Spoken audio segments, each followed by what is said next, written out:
There are stories that cruise lines don't want you to know. Real encounters from passengers and crew who swear they'll never step on a ship again.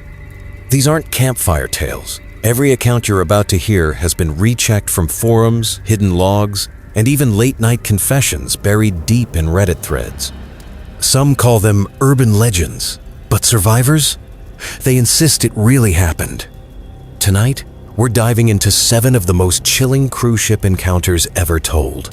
As you listen, remember the sea never forgets. Dim the lights, subscribe to Midnight Outcry, hit the bell icon so you don't miss what's coming next, and when it's over, tell me in the comments, do you believe these passengers ever made it home? The first time I saw him, he was already sitting at my dinner table, smiling like we'd known each other for years. His chair wasn't empty when I walked in. That's what still haunts me. My name's Daniel Mercer. I'm 33. I work in IT security back in Chicago, and I booked this cruise after a rough breakup. I figured a week on the open ocean, away from my routines, would help me reset. Sunshine, buffets, maybe some drinks by the pool, simple escape. That was the plan. The ship was called the Horizon Queen, massive and spotless. The first night was calm. I checked into my cabin, unpacked, grabbed dinner at the buffet, then wandered the upper deck, listening to the waves slap against the hull. Everything felt normal, fun even. But the second night, things shifted. I'd reserved a spot in the main dining hall assigned seating, shared tables. When I walked up, a man maybe in his mid-30s was already sitting there, dark hair slicked back, wearing a navy polo. He looked up at me with this easy grin. "Finally," he said. "Thought you'd never show." I froze. I hadn't met him before. Still, his tone was so familiar that I actually checked behind me to see if he was talking to someone else. "Nope, just me." "I'm Daniel," I said cautiously. "I know," he replied, chuckling. "I'm Ryan. We talked yesterday, remember?" The confidence in his voice rattled me. We hadn't talked. I was sure of it. But something in his manner, I couldn't call him a liar outright. My brain kept second-guessing itself. Had we crossed paths in the lounge? Maybe a quick hello? Drinks blur faces. So, I sat down. He knew what I liked before I even ordered. "You're a steak guy, right?" he said casually. "Medium rare." The server came around, and before I could open my mouth, Ryan gave my order exactly right. I laughed it off, told myself maybe I'd mentioned it while grabbing food the night before, and just didn't remember. But deep down, I knew I hadn't. We ate, we joked, we clinked glasses. Honestly, it was nice having company. On vacation alone, you start to crave familiar voices. Ryan filled that space perfectly. After dessert, we strolled the promenade deck together. He asked questions about my job, my family, my ex, and here's what unsettled me. He already knew the details. Like he was reminding me of things I'd told him before. At one point, I stopped walking. The sea breeze whipped my face, and the ship's lights glittered across the black water. I turned to him. "Listen, man, I don't think we've actually met before yesterday. How do you know so much about me?" He just smiled again, that same easy grin. "Because you've always told me, Daniel. You just don't remember yet." Something in his voice sent a chill through me. And hey, before I go any further, I need to say this. If you're watching this, dim your lights, settle in, and subscribe to Midnight Outcry. What I'm about to tell you isn't just another ghost tale. It happened. And if you've ever thought about taking a cruise, you need to hear this, because people like Ryan are waiting for someone like you. Back to that night when I returned to my cabin, I half expected Ryan to keep following me, but he didn't. He just waved goodnight and vanished into the crowd. I fell asleep uneasy, and when I woke up the next morning, something new rattled me. My phone gallery had photos I didn't take me and Ryan at dinner, laughing, drinks in hand, my arm around his shoulder like we were old friends. Except the thing is, I hadn't asked anyone to take those pictures, and I had no memory of them being snapped. I went to the dining hall again that evening, heart pounding. Ryan was at the table, smiling as if nothing strange had happened. But when the server came over, I noticed something odd. She only set one set of silverware down, just mine. "Excuse me," I said, pointing at Ryan. Don't forget his. She looked at me blankly. Whose? I stared at her, then at Ryan, who was smirking now, like he knew something I didn't. That was the first moment I realized Ryan might not be real. The third day on the Horizon Queen should have been perfect. Sunshine broke through the clouds, the pool deck was packed, music blasted from speakers, and passengers lounged with cocktails in hand. Everyone looked carefree, everyone, except me. I couldn't shake Ryan from my mind. The photos were still on my phone that morning. I stared at them again and again, zooming in. The angles didn't make sense. It was like someone else, someone invisible had taken them, perfectly framed, as if we were posing. I thought maybe I'd gone crazy. Too much alcohol, not enough sleep, loneliness playing tricks. But then I spotted him again, casually sitting near the pool bar, sunglasses on, waving like we were best friends. I approached, forcing a smile. Listen, Ryan. Before I could continue, he lifted his glass. Another beautiful day, huh? Don't waste it worrying. That was when I noticed something chilling. A group of women walked by, giggling. Not one of them glanced at Ryan. They looked directly through him like he wasn't there. Do you see that? I muttered. They didn't even notice you. He leaned in close, his voice low, almost playful. Not everyone can. I felt goosebumps ripple across my arms despite the sun. Later that evening, determined to get answers, I cornered one of the crew members, a middle-aged steward named Carlos, who'd been helpful since day one. I pulled him aside near the service hallway, lowered my voice, and asked, Hey, I need to ask about another passenger. Ryan, mid-30s, dark hair, navy shirt. He's at my table every night. Carlos's expression froze. He hesitated, then forced a smile. Sir, I checked the manifest. There's no one by that name on board. I laughed nervously. Come on, he's real. I have pictures. I showed him my phone. Carlos leaned in, squinting, and frowned. The photos looked wrong. Ryan's face was blurred, smudged, like the camera had failed to focus. In one shot, his entire body was faint, semi-transparent. Maybe your phone glitched, Carlos said carefully, eyes darting toward the hallway camera. Enjoy your cruise, sir. He turned and walked away quickly, like he didn't want to be seen talking to me. That night, Ryan was waiting outside my cabin door. Rough day? He asked casually, leaning against the wall. How do you keep finding me? My voice cracked. He tilted his head. You invited me here. No, I didn't.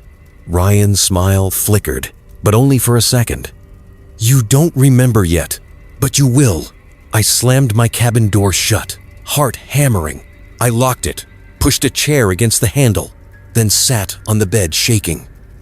For a long while, silence pressed in. Then 3 soft knocks. I didn't answer. The next morning, I decided I needed proof, something undeniable. I asked another passenger, an older couple seated near me at breakfast, if they'd seen Ryan at our table. The woman gave me a strange look. Honey, you've been eating alone every night. Her husband nodded in agreement. We saw you, alone, talking to yourself. My stomach dropped. I wanted to argue, but their sincerity killed me. That afternoon, while wandering near the library, I stumbled upon something strange. A leather-bound book tucked on a shelf, unlabeled. When I opened it, I realized it wasn't part of the library at all. It was a logbook. Passenger lists from past voyages. The pages were yellowed, some smeared with saltwater stains. But one thing stood out. Every list, every single cruise documented, had a name scrawled at the bottom in faded ink. Ryan. And next to it, in shaky handwriting, not on manifest. My blood went cold. The ship creaked around me, the low hum of the engines vibrating through the floor. For the first time, I felt like the Horizon Queen wasn't just a ship. It was a trap, and Ryan was part of it. The logbook weighed heavy in my hands, dozens of voyages, all with the same note. Ryan, not on manifest. It wasn't a mistake. It was deliberate. Written by different hands, across different years.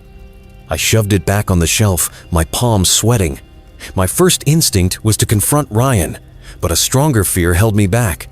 What if he already knew I'd found it? That night, I forced myself to skip the dining hall. I stayed in my cabin, ordered room service, kept the lights on. I ate half-heartedly, listening to the muffled laughter of other passengers through the walls. By 11, the ship had grown quiet, and I finally began to doze off. That's when I heard the chair scrape. I snapped awake. The desk chair in my cabin had moved. Just slightly, an inch closer to the bed. My breath caught. I hadn't touched it. I sat up, pulse racing, and whispered, "Ryan?" The cabin phone rang instantly. The shrill tone nearly stopped my heart. Hands trembling, I picked up. A pause. Then Ryan's voice, clear as if he were right there beside me. "You can't hide from me, Daniel. Not here, not ever." I slammed the phone down and backed into the corner. The lights flickered, buzzing violently before stabilizing again. The next morning, I stormed to the front desk. A young woman in uniform greeted me with a bright professional smile. "I need to report harassment," I blurted. "Passenger named Ryan keeps following me. He's showing up in my cabin, calling my room." Her smile didn't falter, but her eyes hardened. "Sir, we have no passenger by that name." "I have photos!" I shoved my phone at her. She leaned in politely, but when she looked at the screen, her expression didn't change. "Sir, these are all selfies. Just you." "No," I shouted, earning stares from nearby guests. "Look again. He's right there next to me."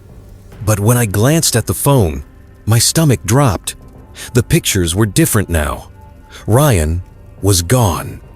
Every image that once had him laughing beside me now showed only me alone, smiling at empty chairs, clinking glasses with the air. The receptionist gave me a carefully measured look. "I'll make a note of your concern, sir. Perhaps you should rest." They thought I was crazy. Maybe I was. Later, by the pool, I caught my reflection in the glass barrier overlooking the sea. But there was something wrong. For a split second, I swore the reflection wasn't mine, it was Ryan's. He stood there, staring back at me, grinning. I stumbled back, heart hammering. No one else noticed. Music blared, kids splashed, drinks flowed. But in the reflection, Ryan leaned closer, lips moving. I couldn't hear the words, but I read them clearly. Almost time. That night, I recorded myself on my phone before sleeping. If he came again, I'd catch proof. I set it on the nightstand. Camera pointed at the bed. Red light blinking. Morning came. I grabbed the phone, nervous. The recording lasted over 6 hours. I scrubbed through. Most of it showed me tossing, turning. Then, around 3:17 a.m., the sheets shifted. A shadow sat down on the edge of my bed. Ryan. His blurred face leaned into the camera. His voice distorted but clear enough. "You're next." I dropped the phone, my skin crawling. That was when I realized this wasn't just about seeing him. He was preparing me for something worse. And the ship wasn't going to stop him. I barely slept after seeing that recording. Every creak of the ship, every groan of the hull sent my nerves on edge. By morning, my body felt like it had aged 10 years. I needed answers. I went back to Carlos, the steward who'd looked nervous when I mentioned Ryan before. I cornered him in a hallway away from cameras, desperation thick in my voice. "You know something," I hissed. "Don't lie to me. Who is he? Why does no one else see him?" Carlos glanced around, jaw tight. His lips trembled before he finally muttered, "Not here. Meet me on deck 3, crew passageway, midnight." Then he hurried off, eyes darting like a man already in trouble. The weight nearly killed me. By midnight, the ship was hushed, most passengers drunk or asleep. I slipped into the narrow passageway. Pipes rattled above, fluorescent lights buzzing faintly. Carlos was waiting. He wouldn't meet my eyes. "You weren't supposed to notice him," he whispered. "Who is he?" Carlos swallowed hard. "Every voyage, one passenger walks among you who doesn't exist. He looks real, talks real, sometimes even befriends someone. But check the records, he's never there. Never." "Why?" My voice cracked. Carlos shook his head. "We don't know. Some say he drowned years ago, stuck between here and the sea. Others think the ship itself creates him an echo, a curse. But whoever he is, once he chooses you, It doesn't end. A chill spidered down my spine. What do you mean? Carlos finally met my eyes, his face pale. I've seen it before. The chosen passenger disappears before the cruise ends. And on the next voyage, it's them who walks the ship, unseen, unrecorded. Ryan isn't just haunting you. He's preparing you. Footsteps echoed behind us. Carlos stiffened. I shouldn't have said this, he whispered. Then he darted away, vanishing into the maze of corridors. I turned. Ryan stood at the end of the passage, smiling. You're learning, he said softly. My breath caught. Stay away from me. But he only stepped closer. Why fight it? You're already forgetting things, aren't you? The photos, the conversations no one else remembers. That's how it starts. By the last night, you won't even recognize yourself. I bolted. Heart hammering, I sprinted through the passageway, up the stairwell, out onto the deck. The ocean stretched endless and black. Wind tore at my shirt. Salt stung my eyes. Ryan's voice followed me, carried on the gusts. You can't escape, Daniel. You'll always come back. I collapsed against the railing, gasping. Around me, the ship was silent, almost too still. Then, without warning, the lights flickered out. Total darkness. For a moment, I felt utterly alone. Then, breath on my neck. I spun Ryan's face inches from mine, eyes hollow, grin stretched too wide. I stumbled back, but he didn't move closer. He just whispered, "It's time." I blacked out. When I opened my eyes, it was morning. Passengers bustled around me on the deck, sipping coffee, chatting like nothing had happened. A crew member found me and asked if I was okay. My name's Daniel Mercer, I croaked. Cabin 428. The man frowned. He checked his clipboard. There's no passenger by that name on board. I felt the world tilt. I ran to my cabin. The door wouldn't open. A different family was inside, laughing, unpacking luggage. They didn't see me at all. In panic, I searched for my reflection in the polished glass of the promenade. At first, I thought it was me, tired, pale. But then, slowly, Ryan's smile spread across my reflection. Only it wasn't Ryan anymore. It was me, and that's when I understood. I wasn't Daniel Mercer anymore. I was the passenger who didn't exist.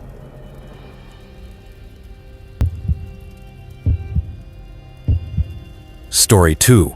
It started with the storm. Not the kind you track on weather apps or see swirling across satellite maps, but something that seemed to rise out of nowhere, like it had been waiting just beyond the horizon for us to wander into its jaws. My name's Olivia Kent.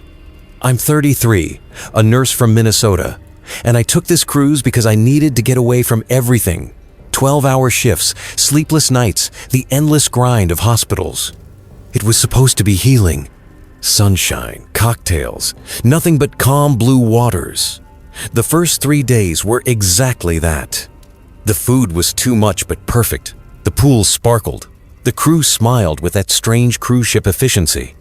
I made small talk with a couple from Texas, an elderly woman who played shuffleboard every morning, and a man who said he worked in shipping logistics, though he kept staring at the ocean like it was hiding something.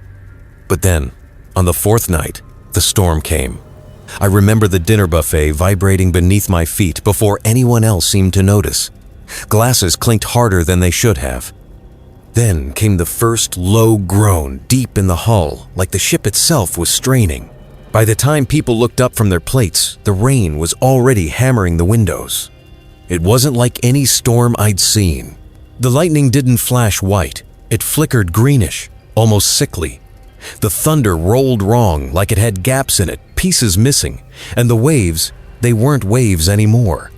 They rose and fell in jagged angles, unnatural patterns, like the ocean was being pulled in different directions at once. The captain's voice came over the speakers, calm, steady. "Ladies and gentlemen, please return to your cabins. This will pass shortly." But it didn't. Hours went by. The storm only grew louder. I lay in bed listening to the walls creak, the ceiling lights flicker, the endless roar of water slamming the hull. My cabin vibrated, every screw and panel rattling like they might tear free. At one point, I swore I heard whispering under the thunder. not voices in the hallway inside my cabin, under the floorboards. By morning, the storm hadn't ended. The sky was black, the rain constant, the horizon gone. The sun never rose. Passengers gathered in the lounges, whispering. People joked nervously about the Bermuda Triangle or Poseidon's wrath. But the longer the storm dragged on, the fewer people laughed. On the second day of the storm, someone disappeared. Her name was Ellie, the elderly woman I'd played shuffleboard with. I overheard her daughter crying in the corridor, begging the crew to help, saying her mother never came back to the cabin after breakfast. The crew assured her she was fine. Maybe she's in the spa or her cabin. Their words were polished, robotic. But I noticed something in their eyes, avoiding, sliding away. And then, as the daughter sobbed, I heard one crewman mutter under his breath, "One already." One what? That night I couldn't sleep. The storm rattled my bones. The voices under the floorboards seemed louder. At some point, I wandered the empty corridors, trying to calm myself. That's when I saw them 4 crew members huddled in a service stairwell, their faces pale, their hands clutching rosary beads and strange charms I didn't recognize. One of them whispered, "If the sea doesn't take enough, it won't let us go." I froze, heart pounding. My footsteps betrayed me, a squeak on the wet deck, and their heads snapped toward me. "Back to your cabin," one hissed. "You shouldn't be here." I wanted to argue, demand answers, but something in their eyes stopped me. That mix of fear and inevitability, like people already mourning the outcome. The next morning, I noticed something else. The passenger list posted on the notice board had changed. Ellie's name wasn't just missing. It was like it had never been there at all. That's when I realized this storm wasn't weather, it was hunger. And we were all trapped inside it. And listen, before I take you deeper into this nightmare, do me a favor. Dim the lights around you, make sure you're alone, and if you haven't already, hit subscribe to Midnight Outcry. What I'm about to tell you isn't just a story, it's something I lived through, and if I disappear like Ellie, this might be the only trace of me left. The third day of the storm. More passengers were gone. The third day of the storm began with silence. Not the comforting kind, but an emptiness so sharp it cut through the roar of rain. I woke up in my cabin to find the usual groaning and rattling had stopped. The rain still fell, but the thunder had vanished, the waves dulled. For a brief moment, I thought maybe it was finally over. I opened the curtains. The ocean was pitch black, not night black, but like ink poured across the water. No reflection, no horizon, just a void stretching in every direction. I stumbled back from the window, my stomach twisting. When I opened my cabin door, the hallway felt wrong, too quieter, emptier. A few passengers whispered near the elevators. One woman clutched a Bible, whispering verses under her breath. Down in the dining area, the emptiness was impossible to ignore. Tables sat half-filled. I counted, at least 20 people gone. No laughter, no chatter. The crew avoided eye contact, serving food with stiff, robotic motions. And then there was the announcement. The captain's voice crackled over the PA. "Ladies and gentlemen, we are experiencing extended rough weather. Please remain calm and return to your cabins if you feel unsafe. The storm will pass soon." But he sounded strained, like someone forcing calm with a knife pressed against their throat. Later that morning, I bumped into the shipping logistics man. His name was Daniel. He grabbed my arm too hard and hissed, "Don't stay alone. They pick the ones who wander." I froze. "Who picks?" He looked around, then lowered his voice. "The sea and the crew." Before I could press him, a staff member appeared in the hallway. Daniel instantly smiled, patted my shoulder, and walked off like nothing happened. But his warning sat like a stone in my chest. That evening, I sat at dinner across from an empty chair. I swear someone was sitting there when I arrived, an older man in a checkered shirt. I'd seen him before, near the pool deck. I blinked, and suddenly, the seat was empty. "What happened to him?" I asked the waitress. Her expression never changed. "The seat was never occupied, ma'am." "No," I insisted, my voice rising. "There was a man here, just now." And when I turned back to the table, the utensils in front of the empty chair were gone. Not cleared, gone. as if no one had ever been there at all. That night, the voices beneath my cabin grew louder. I pressed my ear against the floor and froze. They weren't random whispers. They were chanting, rhythmic, steady, in some language I couldn't understand. And underneath it all, a sound I can't describe, like something massive brushing against the hull. Something alive. Sleep was impossible. I found myself pacing the hallways, trying to shake the dread crawling under my skin. That's when I stumbled onto a locked service door, just slightly ajar. Inside was a stairwell leading down into the ship's guts. I don't know why I went down. Curiosity, maybe desperation. The storm had shredded my sense of safety, and I needed answers. The air grew colder with each step. The chanting grew louder. When I reached the bottom, I saw them crew members in soaked uniforms gathered in a circle around a steel hatch in the floor. Their hands dripped with seawater, their lips moving in unison. One of them was the captain. My breath caught, and I staggered backward. The sound of my shoes scraping against the stairwell snapped heads toward me. The chanting stopped. "Who's there?" a voice barked. I bolted up the stairs, my heart hammering in my throat. I didn't stop until I was back in my cabin, shoving the chair against the door, my lungs burning. I stayed awake until dawn, waiting for them to come. They never did. But when I finally gathered the courage to step outside, another 20 passengers were gone. Their names vanished from the manifest. Their cabins were reassigned, and no one remembered them but me. The ship felt emptier than ever. By the 5th day of the storm, I couldn't shake the feeling that the air itself had grown thinner, as though the very atmosphere was being drained from the corridors. I kept searching for Daniel, the logistics guy who'd warned me not to wander. It took me hours, but I finally spotted him in the observation lounge. He sat alone, staring out at the Black Sea, his face pale in the dim light. "Daniel," I whispered, sliding into the chair across from him. He flinched, eyes darting around the room. "You shouldn't talk to me. Not here. I need answers. Please." His hands trembled as he clasped them on the table. "You've already seen too much." "That's how it starts." "What is this storm?" I asked. "Why won't it end? Where are all the people going?" He exhaled shakily. "The storm isn't weather. It's a threshold. Every few voyages, the ship crosses into it. Passengers vanish. No one remembers them, except maybe one unlucky soul." I felt my stomach drop. "Why me?" Daniel's eyes locked onto mine, heavy with pity. "Because he chose you." My blood ran cold. "Who?" "The one beneath." His voice dropped to a whisper. "The thing they feed." Before I could ask more, a crew member passed nearby, and Daniel's expression snapped back to neutral.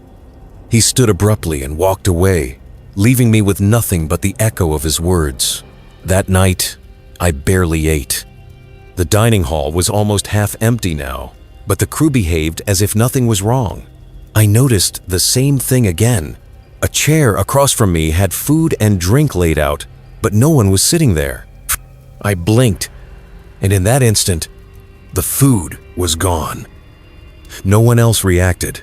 When I returned to my cabin, there was something waiting for me. A small envelope slid under the door. My name scrawled across it in wet ink. Hands shaking, I tore it open.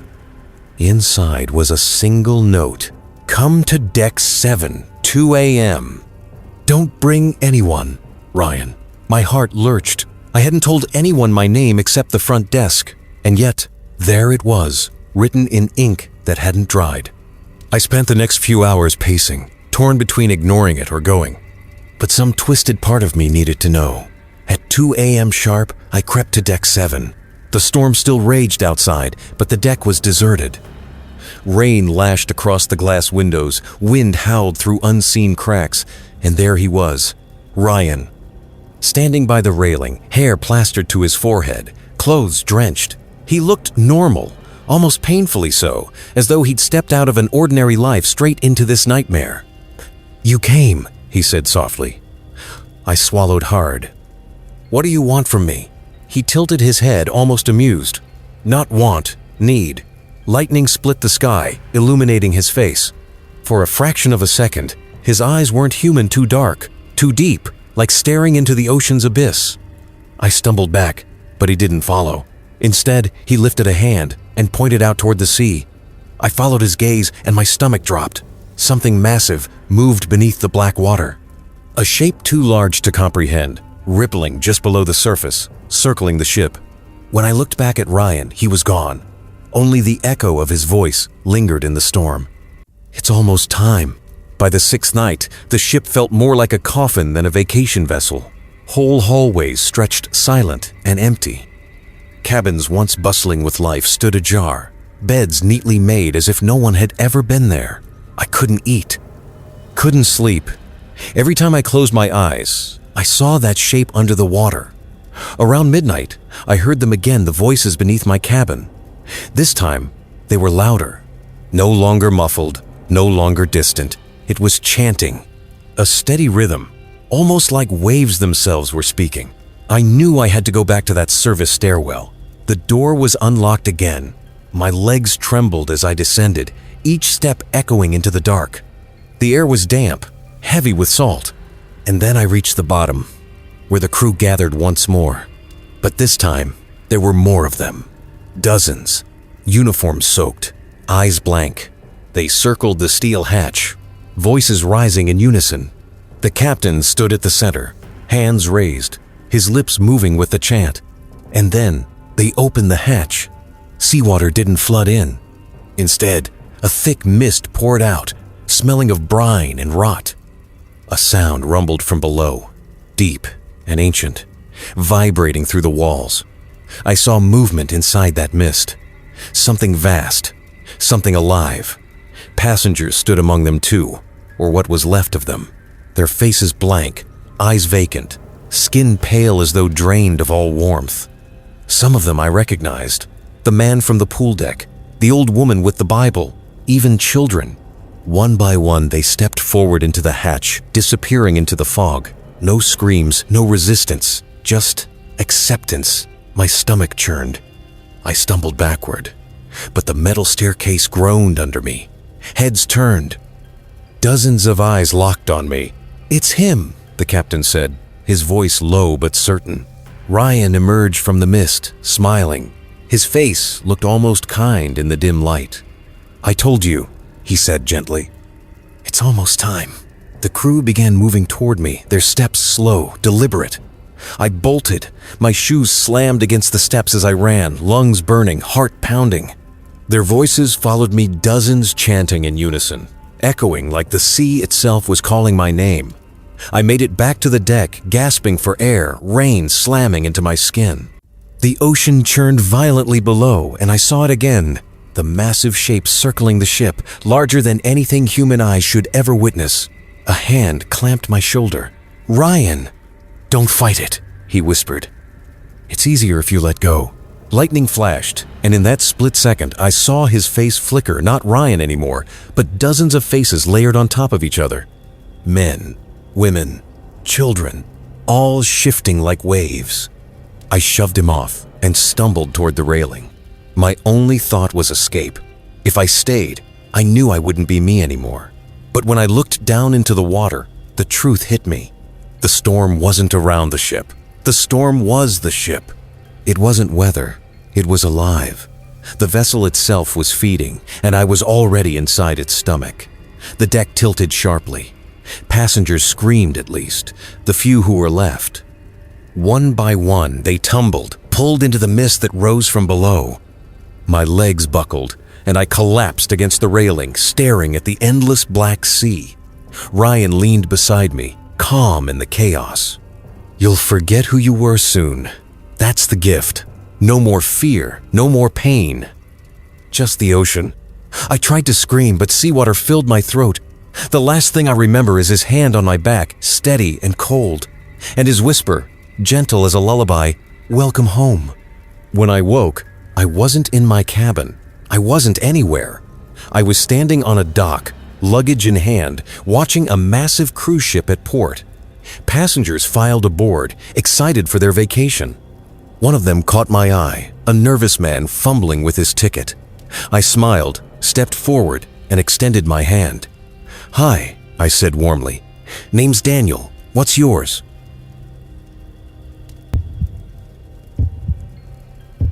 Story 3. They say every ship has its secrets. Some are mechanical, some financial, but some are darker than anyone dares to admit. When I boarded the Aurora Majesty, I didn't expect to become part of its secret.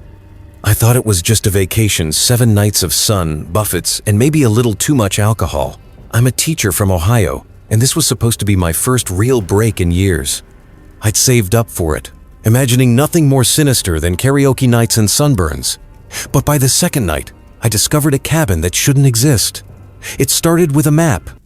Every passenger gets one, a glossy deck plan showing restaurants, lounges, pools, and of course the cabins. I noticed it when I was looking for the ice machine. There, tucked between 428 and 430, was a cabin labeled 429.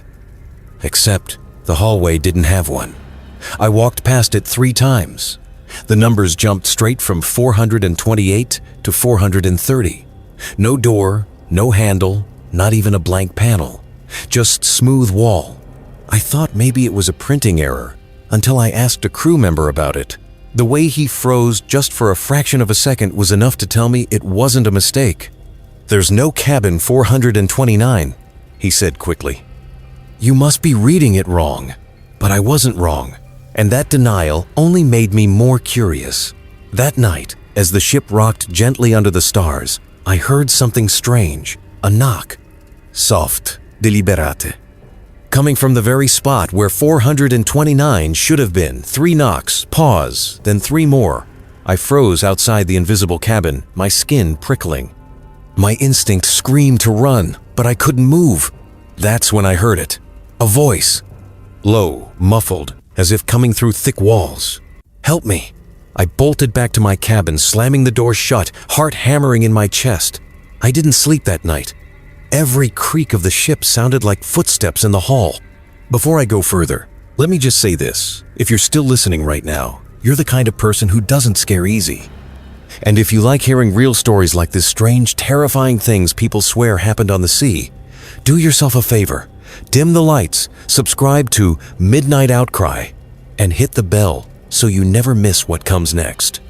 Trust me, things only get worse from here. The next morning, I checked the map again. Cabin 429 was still there, printed in neat black ink like it had always been. And I couldn't shake the memory of that voice. The second morning on board, the sun was blazing over calm seas, and for a moment, everything felt normal again. Families splashed in the pool, kids chased each other down the promenade, and waiters carried trays of cocktails to sunbathers. The eerie knock from the night before felt like something I'd imagined. Stress, nerves, or maybe just the ship playing tricks on me. But when I passed the same hallway again, my stomach knotted. Cabin 428, smooth wall. Cabin 430. No, 429. I lingered there longer than I should have, pretending to tie my shoe. That's when I noticed something just faint enough that most people would miss it. Scuff marks on the carpet, like a door had been opened and closed hundreds of times. The fibers near the base of the wall were worn, slightly darker, as though something heavy had been dragged across them. I crouched down, running my fingers along the baseboard. For a split second, I felt a seam in the wall, not visible, but there. Someone behind me cleared their throat. I jumped, nearly losing my balance. A crew member stood there, tall, expressionless. His name tag read, "Peter. Is everything okay, sir?" He asked, his voice flat, rehearsed. Yeah, I stammered. Just dropped something." His eyes lingered on me, unblinking, for far too long. Then he said, "Please enjoy your day," and walked away without another word. The hairs on my neck stayed upright, long after he was gone. That night, I decided to test it. I sat on the floor of my cabin with my ear pressed against the carpet. Hours passed. The hum of the engines, the muffled laughter of other passengers, the occasional ding of an elevator. Then, right around 2 a.m., the knocks came again. 3, pause, 3 more, and then the voice. "Please, open the door." This time, it wasn't muffled. It was clear, desperate, and it was a woman's voice. I crept into the hallway, my heart hammering so loudly I thought it would give me away. The corridor was empty, bathed in weak yellow light. I crouched by the smooth wall where 429 should have been. The voice came again, softer now. "They locked me in. Please." I pressed my hand against the wall and felt it. The faintest vibration, like someone was pressing back from the other side. My blood ran cold. The next morning, I confronted the front desk. I tried to sound casual, but my voice shook. "Hey, weird question. Why isn't there a cabin 429? The clerk's smile faltered for just a second, then snapped back in place. "There is no 429, sir. Perhaps you're mistaken. Maybe you mean 439. "No," I said, firmer this time. I saw it on the deck plan. He tilted his head slightly, then tapped his keyboard. "Our records show no such cabin exists. May I help you with anything else?" It wasn't the denial that terrified me. It was the way his eyes shifted, just briefly, to the uniformed man standing near the elevators, the same crew member from before, Peter. As if they'd been expecting me to ask, I walked away, pulse racing. I knew two things for sure. There was a cabin 429, and someone didn't want me to find it. That evening, I couldn't shake the weight in my chest. No matter how much sunlight spilled over the deck, or how many passengers lined up for karaoke and drinks, I felt like I was watching it all from behind glass. Nobody else noticed. Nobody else heard the voice, but I did, and I couldn't let it go. I skipped dinner, kept to myself, and waited. Midnight passed, then 1 a.m. The ship had a way of quieting at that hour. The laughter died down, the music dulled, and the long hallways stretched out in eerie silence. I planted myself in a chair at the far end of the corridor, where I had a view of where 429 should be. My plan was stupid if I got caught. I didn't even know what excuse I'd give, but I had to know. Around 1:47 a.m., I heard the shuffle of footsteps. It wasn't a passenger. Too heavy, too measured. I pressed myself against the wall, my heart pounding in my ears. It was Peter. He didn't walk casually, the way crew usually did when patrolling. No, he moved like he was on a mission, carrying something under his arm, a thick, old-fashioned key ring. He stopped at the smooth wall between 428 and 430. I watched, barely breathing, as he crouched down and pressed his hand flat against the panel. Click. The wall shifted, just slightly, enough to reveal a faint seam that split the panel in two. Peter slipped inside, and the wall closed behind him. I sat frozen, my skin prickling all over. It wasn't a trick. It wasn't my imagination. There was a door. There was a cabin 429, and Peter had just gone inside. I crept forward, trying not to let my footsteps echo. My hands trembled as I pressed against the wall where he had disappeared. Nothing. No knob, no handle, no keyhole, just smooth metal and wallpaper. But when I leaned in close, I swore I heard something. Not knocks this time, not whispers. Crying. Soft, broken sobs, muffled but unmistakable. My stomach twisted. I backed away, pulse racing. I didn't sleep the rest of the night. The next morning, I forced myself to act normal. I ate breakfast, chatted with other passengers, even laughed at a joke one of them told. But inside, I was unraveling. By noon, I couldn't hold it in anymore. I cornered a different crew member, a woman named Elena who had been serving drinks by the pool.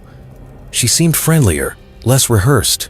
"Look," I whispered, trying not to sound insane. "Cabin 429. Does it exist or not?" Her smile faltered. For a second, her eyes darted to the cameras mounted on the ceiling, then back to me. "Don't ask about that," she muttered, her voice low. "For your own good, please." And then she turned and walked away quickly, leaving me stunned.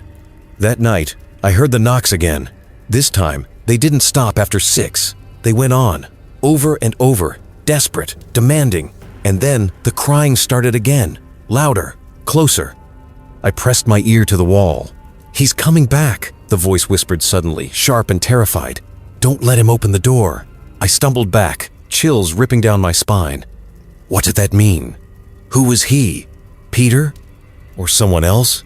I don't know why, but in that moment, one thing became clear. Whoever was in 429 wasn't just trapped, they were hiding from something. I didn't want to wait another night. I couldn't. Every part of me screamed to let it go, to enjoy the rest of the cruise, to forget I had ever heard that voice. But every time I closed my eyes, I heard the crying. Every time I tried to eat, I tasted iron in my mouth. Every laugh or smile from other passengers felt like a cruel joke. Something or someone was behind that wall, and I couldn't pretend anymore. I spent the day quietly observing Peter. He was always around. Too much, actually. I noticed how he lingered in the dining room after passengers left, or how he stood at the far end of the lounge watching the dance floor without moving. The man was hiding something. By evening, I made my decision. I was going to get inside 429. At 2 a.m., I returned to the hallway. My legs shook, but adrenaline kept me moving. The wall looked the same as ever, blank and solid. But I remembered the sound I'd heard, the faint click when Peter pressed his hand to it. I tried. Flat palm against the panel, pressing hard. Nothing. Then I thought about the ring of keys. Maybe it wasn't just the wall. It was something he carried. I ran my fingers along the edges of the wall, hoping for even the smallest seam. At first, nothing. Then there, a tiny indentation, no bigger than a coin, almost invisible. I pressed. The wall groaned softly and slid open a fraction of an inch. I froze, heart thundering, as cold air seeped out. It smelled damp, metallic.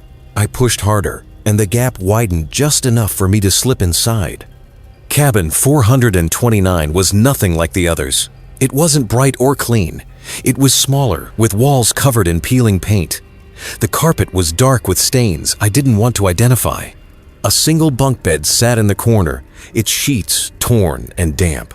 And in the far corner, hunched against the wall, was a girl. Her hair was tangled, her skin pale, and her eyes looked like she hadn't seen daylight in years. She stared at me, wide and terrified. "You shouldn't be here," she whispered. Her voice was the same one I'd heard through the walls. My throat tightened. "Who are you? Why are you in here?" Her lips trembled. She shook her head. "They don't let us leave." Us. Before I could ask what she meant, I heard footsteps in the hall. Heavy, deliberate. The wall behind me creaked. Panic surged. I turned back to the girl. "Come with me. Now." She flinched, eyes darting past me. The footsteps stopped, and then the wall slid open. Peter stood there, his face expressionless. In his hand, the same ring of keys. "You weren't supposed to see this," he said flatly. I backed up, shielding the girl, though I had no idea what I was doing. My voice cracked. "She doesn't belong here. She's a passenger." "She was," Peter interrupted. His tone was cold. "Now she belongs to the ship." Before I could react, he stepped inside, shutting the wall behind him. The sound was final, and that's when I realized no one outside would ever know I was in here. I don't remember everything clearly after that. I remember shouting, the girl screaming, Peter's hands gripping my shoulders like iron. I remember the smell, salt water and rust. And I remember his last words before everything went black. "The ship always takes one more." When I woke up, it was morning. I was in my cabin, my own bed, the sunlight streaming through the curtains. For a moment, I thought I had dreamed it. But when I looked at the wall, faint scratches marred the surface. 4 words scrawled in desperate hands. "Don't let him in."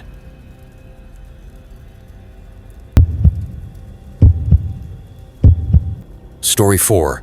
I don't know how long I've been on this ship. Days, weeks, months. The sun rises, the sun sets, meals are served, and yet nothing changes. My name's Lauren. I'm 28, a paralegal from Ohio.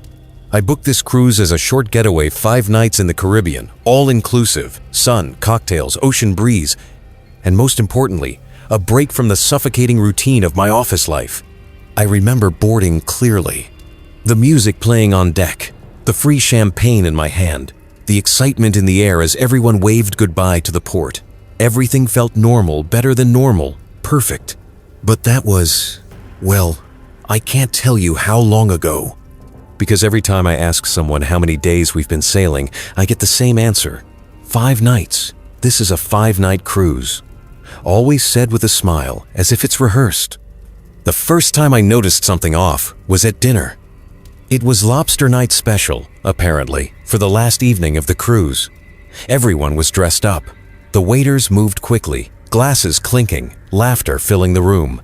But as I cracked the shell open, I realized I remembered this meal.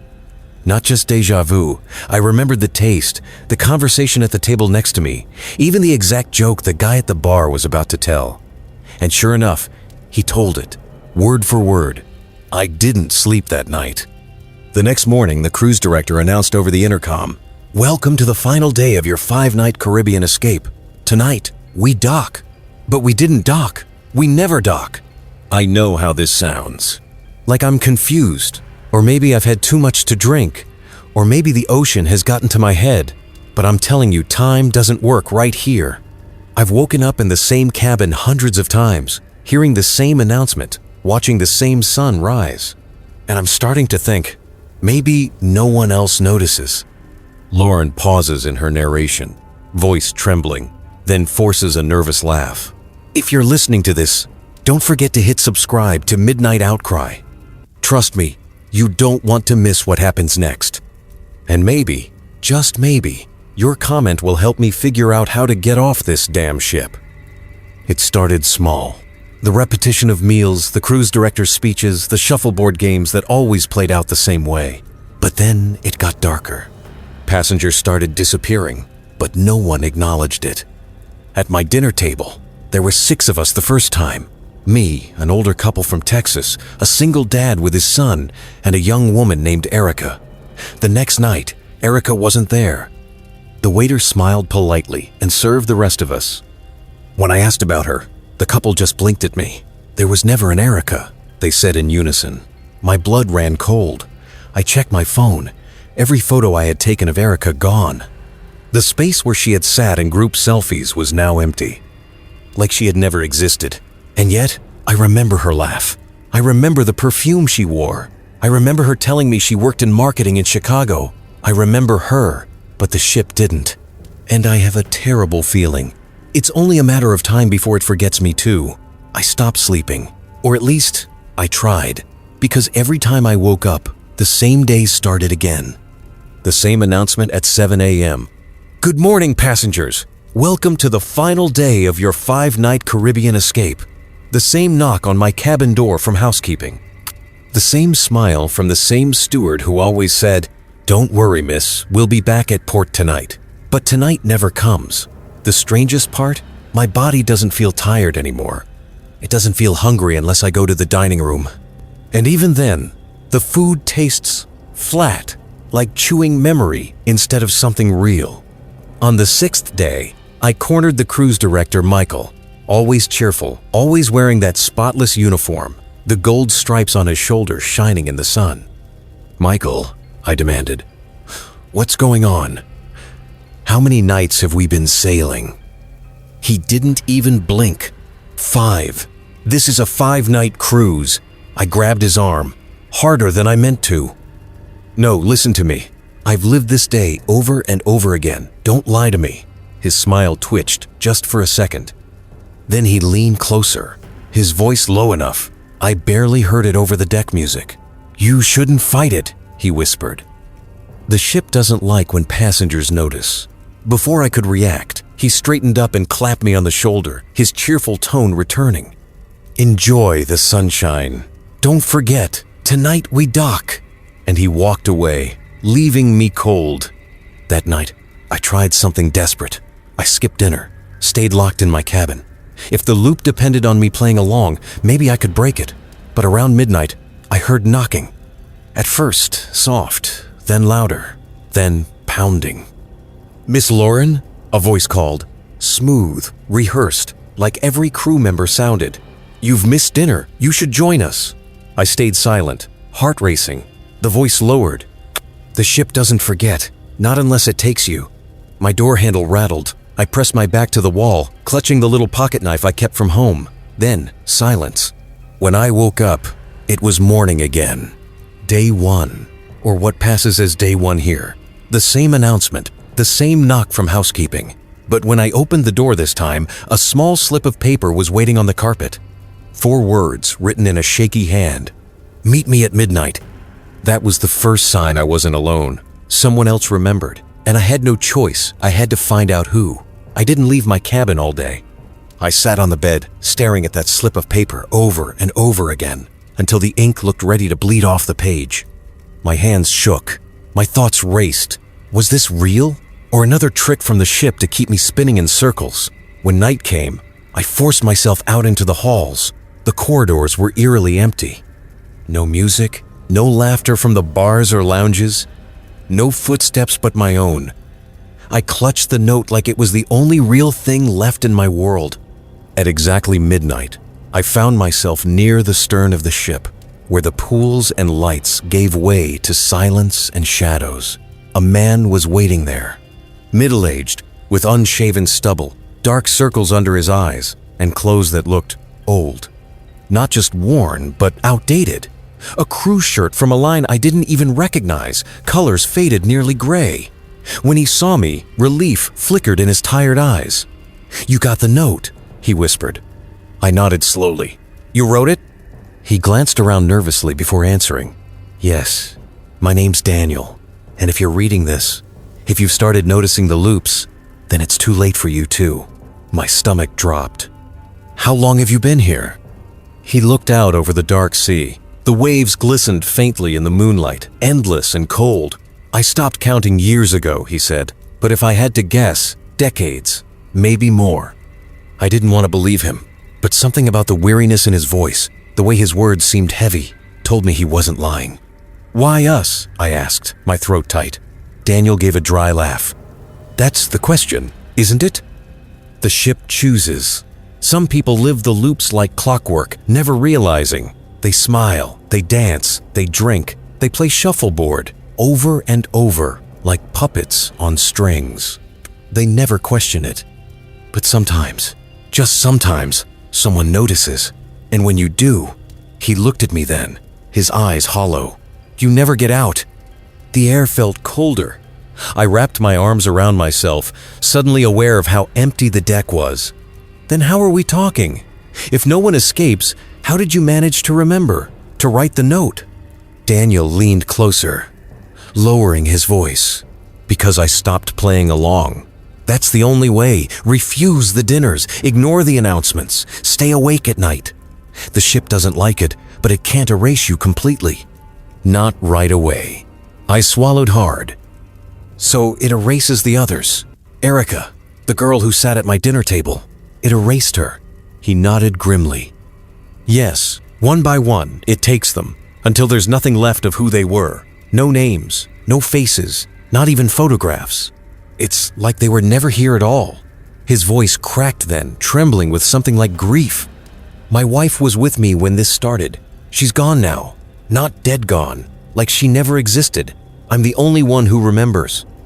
I felt my chest cave in like something heavy pressed against me. "Then what happens to us?" I whispered. Daniel's gaze burned into mine. "The ship keeps us. It feeds on us. Memory, time, everything. But maybe, just maybe, we can fight back, if we find the core, the heart of it." Before I could ask what he meant, a sound cut through the night. Footsteps. Steady, echoing against the deck. Daniel froze. His face went pale. "They know we're talking," he hissed. "Run." I spun around and saw them. Crew members. 6, uniforms crisp, eyes blank, moving toward us in perfect unison.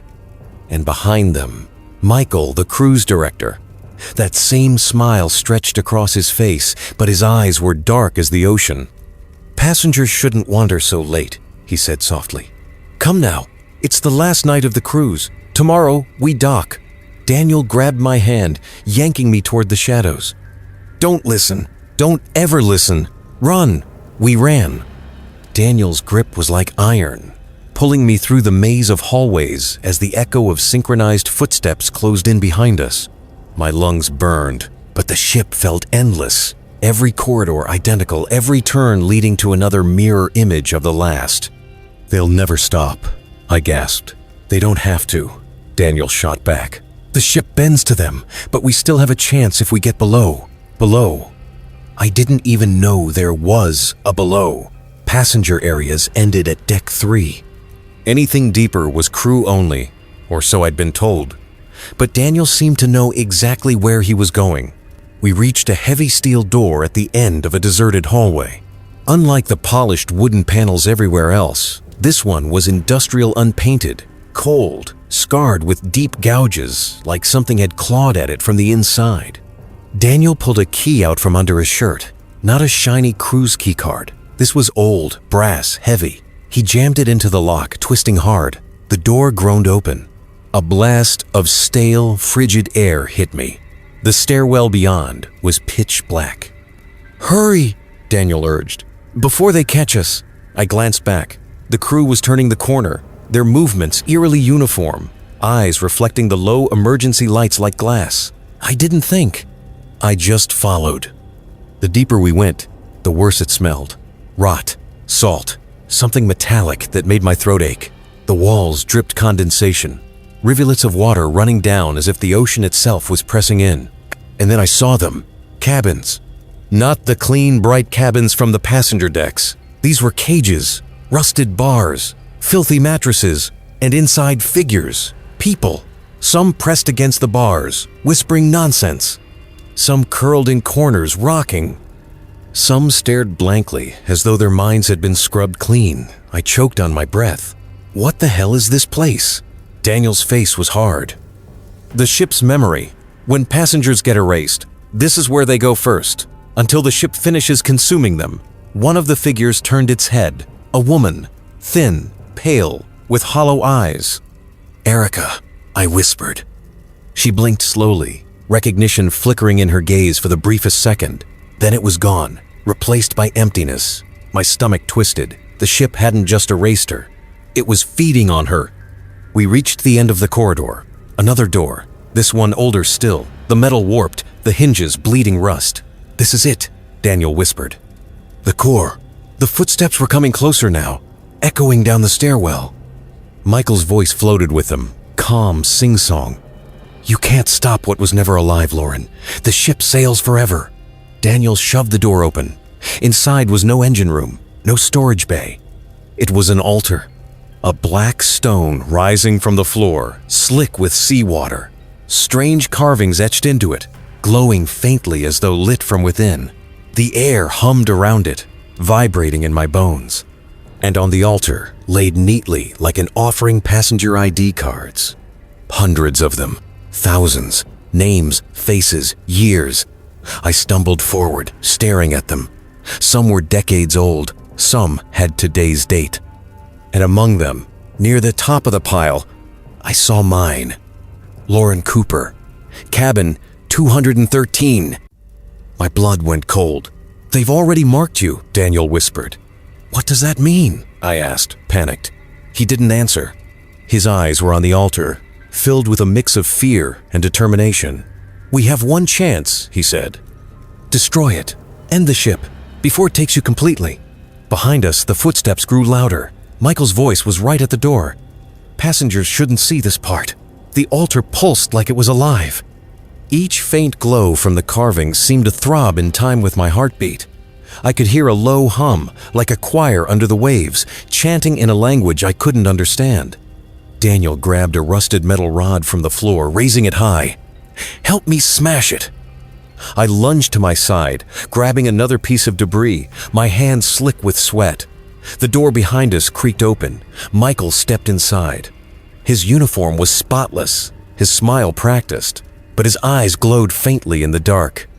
"You don't understand," he said, voice calm as ever. "This ship isn't a prison, it's a salvation. Out there, the world forgets you in time. In here, you're remembered forever, part of the voyage." Daniel snarled, swinging the rod down hard. Sparks flew as it struck the black stone, but the altar didn't crack. Instead, the hum grew louder. The air grew thicker. The glowing carvings flared bright blue. The crew poured in behind Michael, moving in eerie unison. "Stop!" Michael commanded. "If you fight the ship, it won't erase you, it will keep you." I didn't stop. I brought my rod down on the altar with everything I had. Pain shot up my arms, but I kept going, again and again, screaming with each strike. The glow faltered. The chanting warped. And for a moment, the ship groaned like a living thing in pain. Michael's face twisted. For the first time, his smile cracked. "Enough!" he shouted, his voice booming unnaturally. "You'll destroy yourself!" Daniel looked at me, desperation in his eyes. "Don't stop! It's the only way!" I lifted the rod again, but something caught my eye. On the altar, among the ID cards, my own face shimmered. My photo smiled back at me, frozen in time. And then, my lips in the photo moved. "Stay," it whispered. "Stay with us." The voice was mine. I stumbled back, dropping the rod. My chest tightened, a wave of dizziness flooding me. For a second, I couldn't tell if I was Lauren, standing in front of the altar, or Lauren, the smiling card trapped on its surface. Michael stepped closer, his voice low and soothing. "You see, you belong here now. No pain, no aging, no death, just the cruise, forever." The crew moved in behind him, their faces blank, eyes glowing faintly. Daniel's scream cut through the fog in my head. "Fight it, Lauren!" He shoved his rod deep into one of the glowing cracks. The altar shrieked a sound like steel tearing underwater, and light exploded outward, throwing us both back. When I opened my eyes, the cabin cages we'd passed flickered, faces blurring and fading. Passengers screamed, their voices dissolving like static. The ship itself trembled, lights flickering, alarms blaring. The altar was splitting. Michael lunged at Daniel, knocking him to the floor. "You fool! You'll sink us all!" Daniel locked eyes with me as he struggled under Michael's weight. His voice was ragged, but steady. "Hit it one more time. End it." I staggered up, grabbing the rod again. My arms felt like lead, my vision blurred, but I raised it high. And then I swung. The altar cracked straight down the middle. The light burst was blinding. The floor lurched. Water roared in from nowhere, crashing around us. The crew dissolved like shadows in the sun. I saw Daniel dragged under by the flood, his eyes still fixed on me, and then darkness. When I woke up, I was in my own bed. At home, sunlight streamed through the blinds. My phone buzzed on the nightstand. For one glorious moment, I thought I was free, until I saw the key. A heavy brass key. Sitting on my nightstand, wet with seawater. And when I picked it up, faint glowing carvings shone across its surface.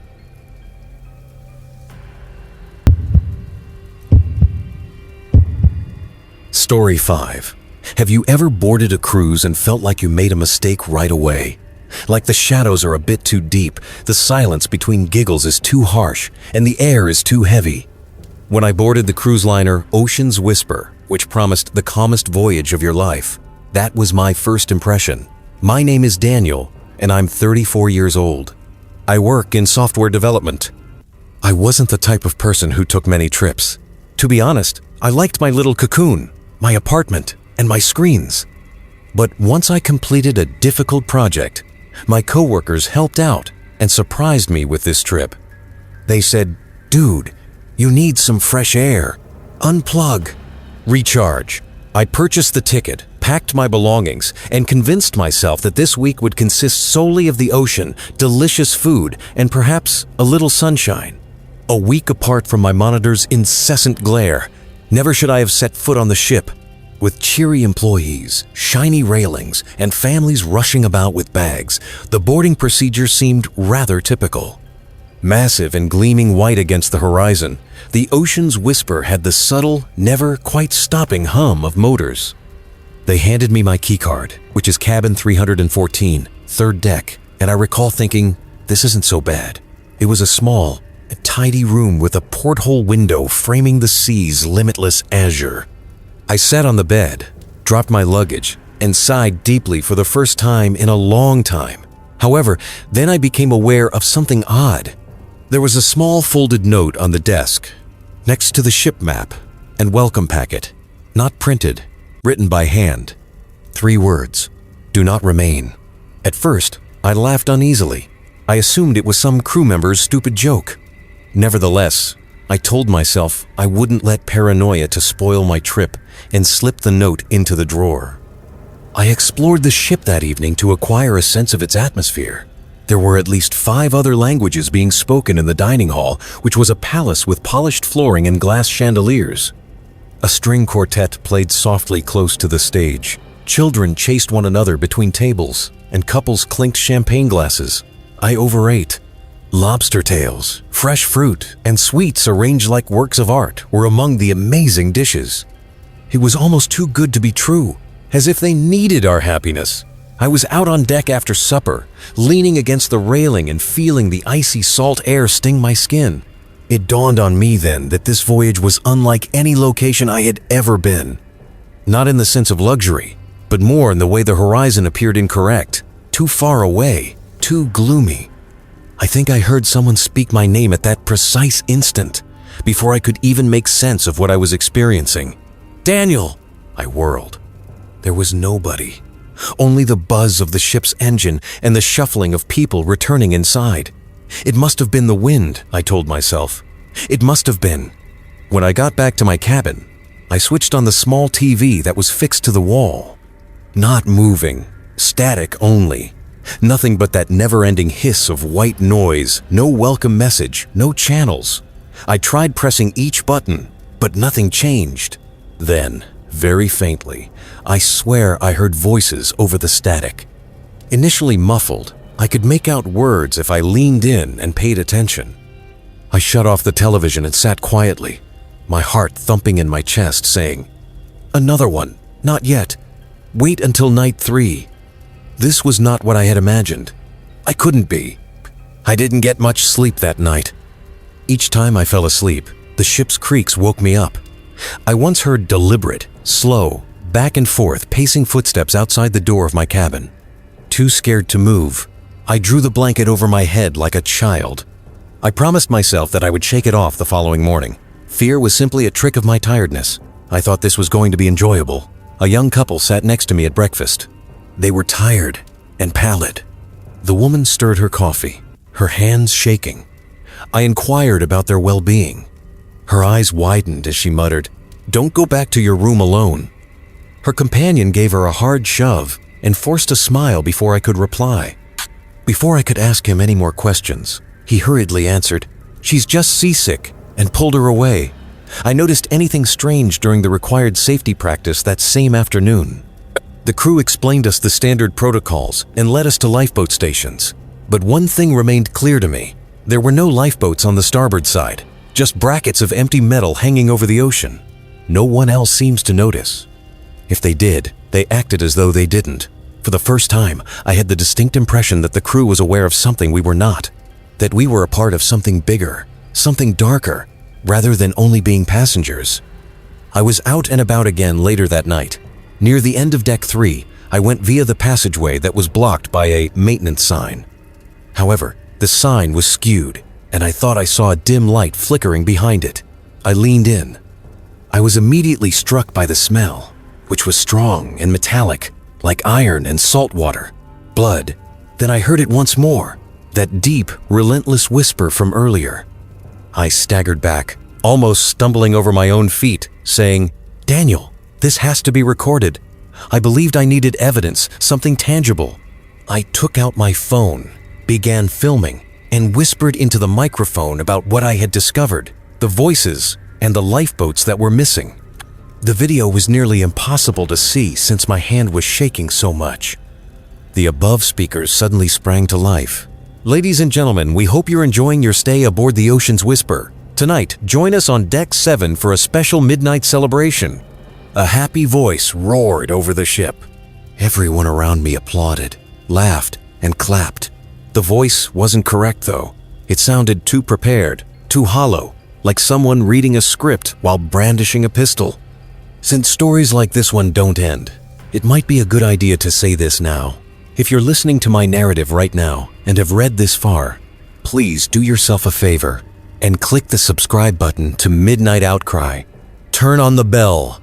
They remain. And you'll want to learn the outcome of this one. Curiosity overcame me that evening. I attended Deck 7's celebration. A band was playing upbeat music as a gathering gathered beneath the lights. There was dancing, drinking, and laughter. But I could see the staff behind it all. They were standing close to the railing, observing us, not grinning. I'm not going, simply observing. The music then ceased at precisely midnight. Once, the lights flickered, twice, and there was a scream. I pushed my way through the throng just in time to witness a man fall to the ground, his body trembling wildly. Blood dripped from his ears and nose. His wife cried out, pleading for assistance. However, the crew, they remained still. None of them.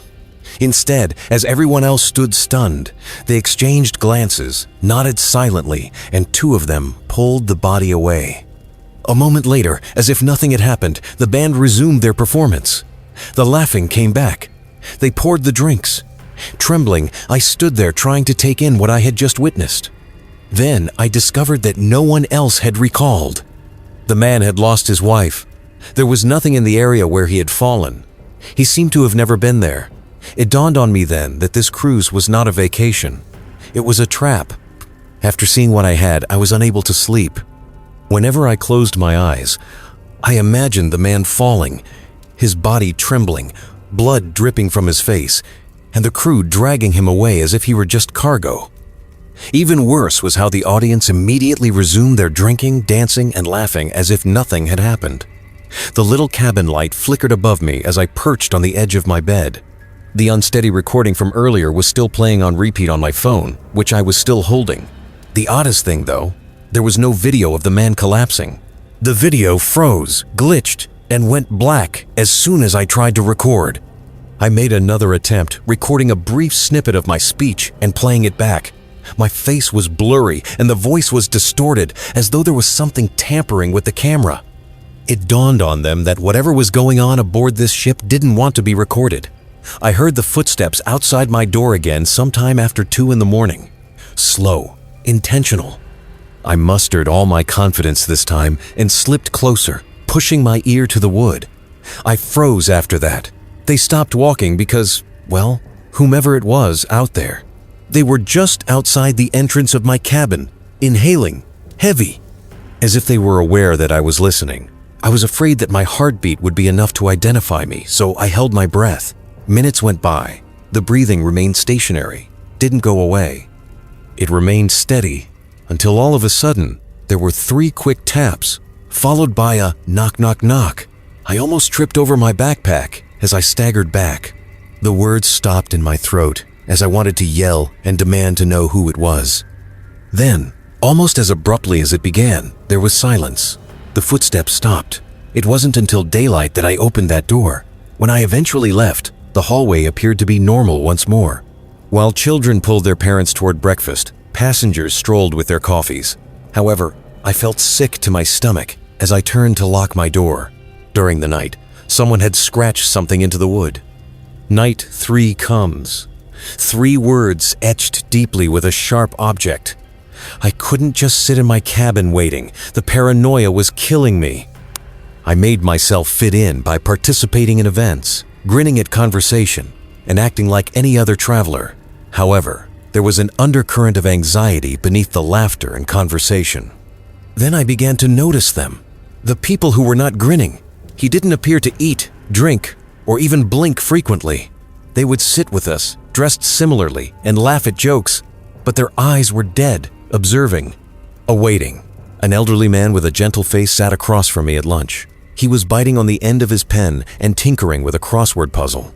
At last, I was unable to contain myself. "Don't you see it too?" I murmured, leaning closer. In midair, his pen froze. His eyes were wide with either recognition or dread as he gazed at me. He nodded slowly. He whispered to himself, "They won't let us off. The ports and lifeboats are all for show.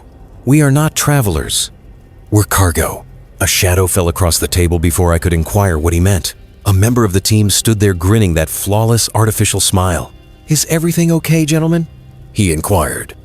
With a weak smile, the old man immediately dropped his pen. Obviously, the crew member's gaze stayed on me for an excessive amount of time before he turned to leave, saying, "Just enjoying the puzzle." I made the decision to put the old man's notion to the test that evening. Once more, I approached the lifeboat deck. I made sure nobody followed this time. However, my stomach turned to ice when I arrived. The lifeboats had never been there, so they weren't simply missing. The wires, pulleys, and brackets are all phony, metal, and wood that has been painted to appear authentic from a distance. At close range, it was merely a prop.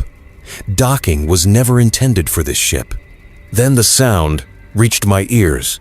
Singing, ascending from below deck, faint at first. Dozens of voices blended together in a low, melancholy chant in a language I couldn't understand. Like fog, the tune twisted through the atmosphere, enticing me in and bringing me closer. I discovered that I was heading in the direction of the sound, past crew-only doors that I had no business opening, and down the small stairwells. I was struck once more by the metallic tang of salt and iron. Then I discovered it. The corridor for maintenance. The door wasn't obstructed this time. It was open and flooded with light. With my phone tightly grasped in my fingers, I edged closer. There was a huge room with steam rising and pipes hissing. And there was a circle of crew workers standing around what appeared to be a body in the middle. I was having trouble breathing, unable to move. The body jerked. They all started chanting again, louder and quicker, as one of the crew murmured something in the same weird tongue. The lights flickered furiously as the body arched, its mouth opening in a mute scream. Then I briefly caught a glimpse of its face. The dude from the midnight party was there, the one that had passed out. He was still alive, or something like that. He appeared to have been yanked back from his intended destination by something, as evidenced by his black eyes and pale, taut skin. My weight caused the door to groan as I staggered backward. The chanting ceased. In unison, all the heads in that room turned toward me. I took off running, with my legs shaking and my lungs burning. I can't even recall how I made it back to my cabin. As though that small piece of wood could save my life, I slammed the door shut, locked it, and leaned my back against it. Then I remembered that I had my phone with me. I shook my hands and hit play. This time, the video was clear. The body on the ground, the circle, the chanting, evidence, actual evidence. However, something terrible occurred while I was watching. All those crew workers turned their heads and stared directly at the camera on the screen, directly at me.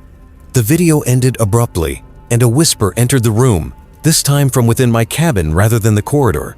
Night 3 comes. That night, I didn't get any sleep. How was I able to? I believed I saw shadows moving in my cabin's corners every time I blinked. It sounded like whispering voices creeping through the ducts each time the air vent hissed. And I kept thinking about the words that were etched into my door. Night 3 comes. What in the world was night 3? At last the sun came up, and I made myself be normal. I dressed, took a shower, and even went to breakfast. However, my hands continued to shake. Families laughing, couples taking pictures, children pleading for waffles. All of the passengers around me continued as if nothing had happened. But then, him appeared. The man who had forewarned me over lunch the day before. Across the room, he sat by himself at a table, gazing into his coffee. Beside him, his crossword puzzle book was closed. I saw it. I muttered as I hurried over and pulled out the chair across from him. I went down there. You were correct. At first, he merely stared into the cup without looking up. Then he slowly lifted his gaze to meet mine, and I will always remember the resignation I witnessed in them, as if he had already come to terms with the noose closing around his neck. He said, "You shouldn't have gone down there." He spoke in a rough, cracking voice that sounded like desperation. Now they know. A shadow moved between us before I could reply. At our table, a crew member who was not like the others stopped. She put down 2 cups of orange juice and grinned. "The captain's compliments," she said kindly. The elderly man tensed up, Juice splattered over the table as his shaky hand reached out and knocked his glass over. His face became as white as paper. He didn't sip it. I whispered, "What is it?" As I leaned forward as the crew member left, his words was almost audible as he used a handkerchief to clean his hands. "They'll pretend it was an accident. A slip is on deck. A heart attack. A drowning." His eyes flitted to the unbroken glass as he swallowed hard. "They always do." I experienced a knot in my stomach. I attempted to use my phone once more that afternoon. This time, it's for calling, not recording. No signal. Not even emergency assistance. When I attempted to buy access to the ship's paywall-protected Wi-Fi, the page stopped and glitched. There was more than simply poor service. There was a connection issue. I needed a mechanism to spread the word. Anything. However, every signal was jammed, every lifeboat was a lie, and every alternative was closed off. The announcement followed. "Ladies and gentlemen, the Grand Atrium will host a spectacular midnight event tonight." My blood turned cold as the voice roared joyfully over the speakers. "A celebration you won't want to miss." Midnight! They had previously done it at that time, when the man had passed out. I knew what was going to happen when they had taken him below. The third night, I wanted to shut myself in my cabin and never leave again. However, there was a part of me that longed to know.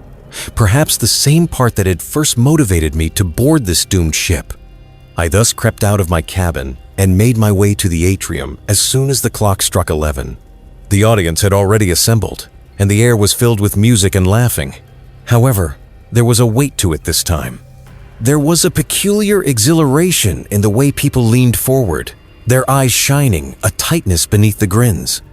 Wearing pristine white, the captain stood in the middle of the big staircase, his medals gleaming in the chandelier lights. His voice was smooth and commanding as he held up a glass. He said, "To the crossing! To the crossing!" The mob echoed. I had no idea what that implied. However, my heart was pounding because the music ceased as the captain lowered his glass. There was no more laughter. The floor underneath us then started to shake. I initially believed it to be the ship itself. However, no, it was an overhead vibration from the speakers, a low, droning hum that rattled the glass in people's hands as it got louder and deeper. The lights wavered. Then I saw him. He was limp and appeared to be lifeless as two crew members pulled him onto the stage.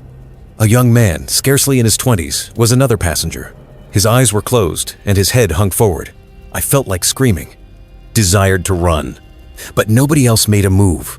All of them stood motionless, anticipating. The boy's head was touched by the captain as he moved forward. He started chanting in the same guttural, low language that I had heard in the maintenance room. The walls shook as the buzz from the speakers grew louder. The boy's head then jerked upward. He had his eyes open, dark, empty. He made a sound that was not human, and his mouth widened unnaturally. My bones felt like they were about to splinter from the shriek that rang through the air. No screams came from the passengers. They cheered.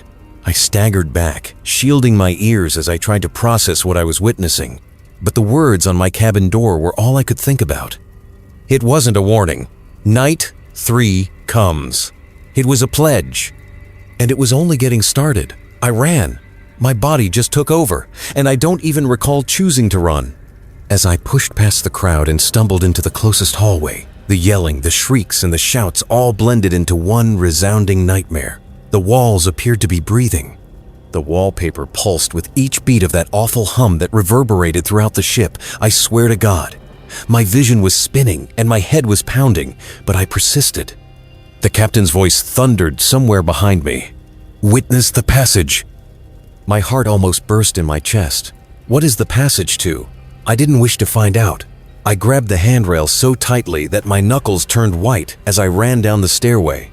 Every deck I went by appeared to be empty. Everyone seemed to have congregated in the atrium. Everyone aside from me. I heard it when I eventually fell into a bulkhead, unable to breathe. A voice. Psst. I turned quickly. I was waved inside by a hand from a partially open service door. Despite all of my instincts telling me not to trust it, I was powerless. After sneaking in and closing the door, I was in another maintenance hallway. That same metallic stale air. The same whirring, faint lights. The old man was standing there and he said, almost startled, "You're still alive." I gasped. I saw it. What the devil is this? The youngster, the captain, the chanting? He took hold of my arm with an unexpectedly firm grasp. "Pay attention to me. You must remain silent. Anyone who didn't watch will be sought after. Anybody who didn't participate." I wrenched my arm away. "No, you pay attention to me. What's going on aboard this ship?" I briefly believed he wouldn't respond. The reality I had been dreading was then whispered by him as his shoulders slumped. "This isn't a cruise. It wasn't. This ship repeatedly travels the same path. A bridge. There is an offering every 3 evenings. We are all taken by the water without it." I gaped at him in disbelief. "That's crazy." He sadly nodded. "Indeed, my gut churned, but it's true."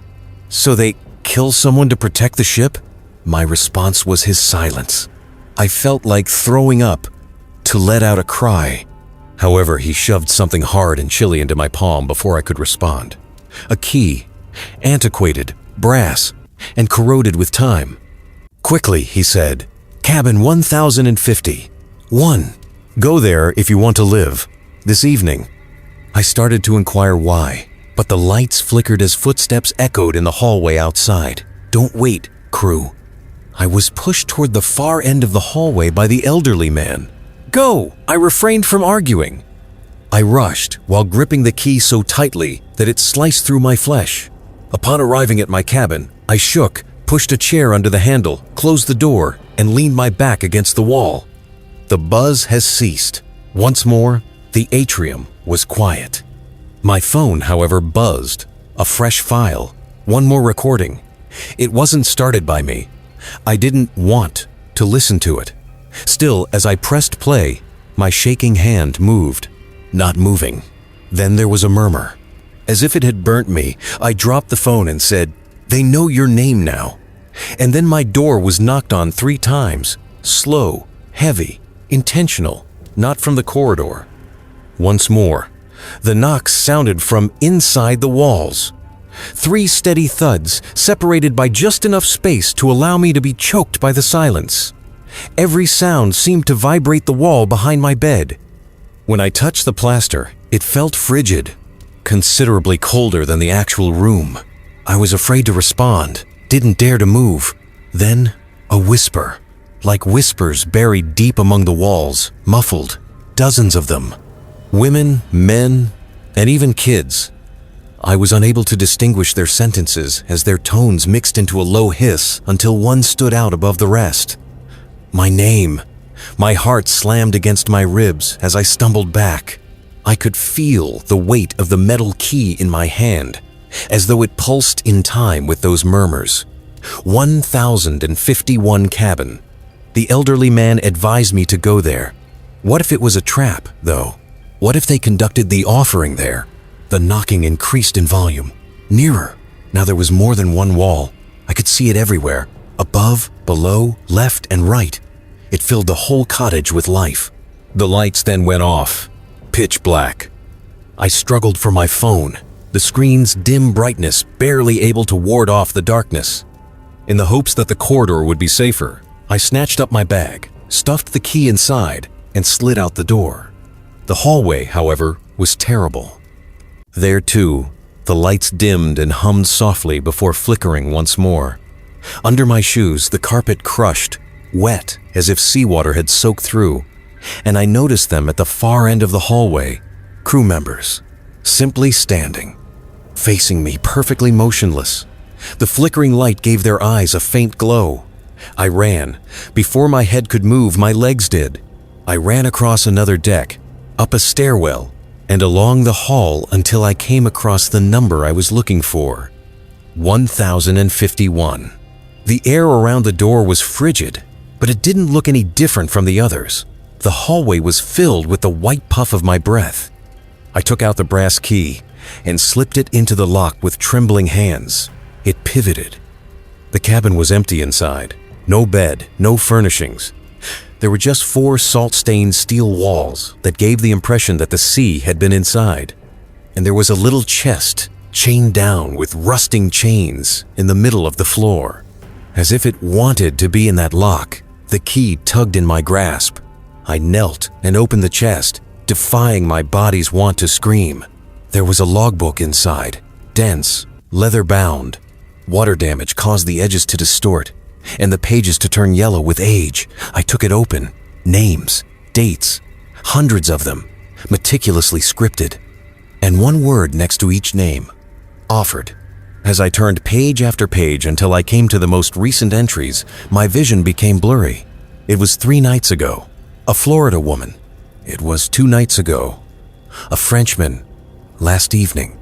A 14-year-old boy. Then the date for tonight. My name. My knees became weak. The book fell out of my grasp and hit the steel floor with a thump. The door behind me slammed shut before I could get out. There stood the elderly man. His eyes were sunken and his face was pallid. "I told you," he said in a whisper. "It's you if it's not them." I backed off and shook my head. "No. No, I'm not." He entered. "There is no other option. Balance is required by the ship." I hammered my heart on the chilly wall and said, "One name a night, or we all sink." "Why me?" He smiled, but it was sad and shattered. "Because you listened out of curiosity. And the ship never forgets your name once it has it." The murmurs resurfaced, rising from the ceiling, the floor, and the walls. Together, they yelled my name louder and louder, until my thoughts were overpowered. The room's walls were swallowed by the old man's strangely extending shadow. His voice blended with the chant as he approached. "You crossed tonight." The lights exploded. I was completely engulfed by darkness. The last sensation I had was the sea flowing in like the ship was sucking me into its lungs, not through the door, but through the walls itself. A new group boarded the ship a few weeks later. The decks were alive with laughter, and every smile held the promise of a vacation. And the logbook waited patiently in cabin 1051. The next page was already accessible. The following name has already been written, perhaps yours. I shouldn't have consented to board the ship. I eventually plucked up the courage to play back my own recordings, the ones I vowed never to reveal, which is why you're hearing this. Melissa Hayes is my name. As a travel blogger, I write about life-changing experiences and hidden gems for those who desire a taste of luxury but cannot afford it. It felt like the break I had been hoping for when a cruise line offered me a complimentary cabin in return for publicity on my website. I was unaware that they were attempting to get rid of me. Everything was fantastic at first. When I got on board, the ocean was glistening with gold and purple striations. The ship itself resembled a floating castle, with crystal chandeliers in the atrium, soft piano music, and staff members in immaculate white uniforms bowing to me as though I were important. Back in Ohio, my cabin was larger than my whole apartment. A fruit box, a queen bed, and a welcome card with my name on it. It had the feel of winning the lotto. But I was immediately worried by little things. Too much hum, like static between radio stations, came from the air conditioner.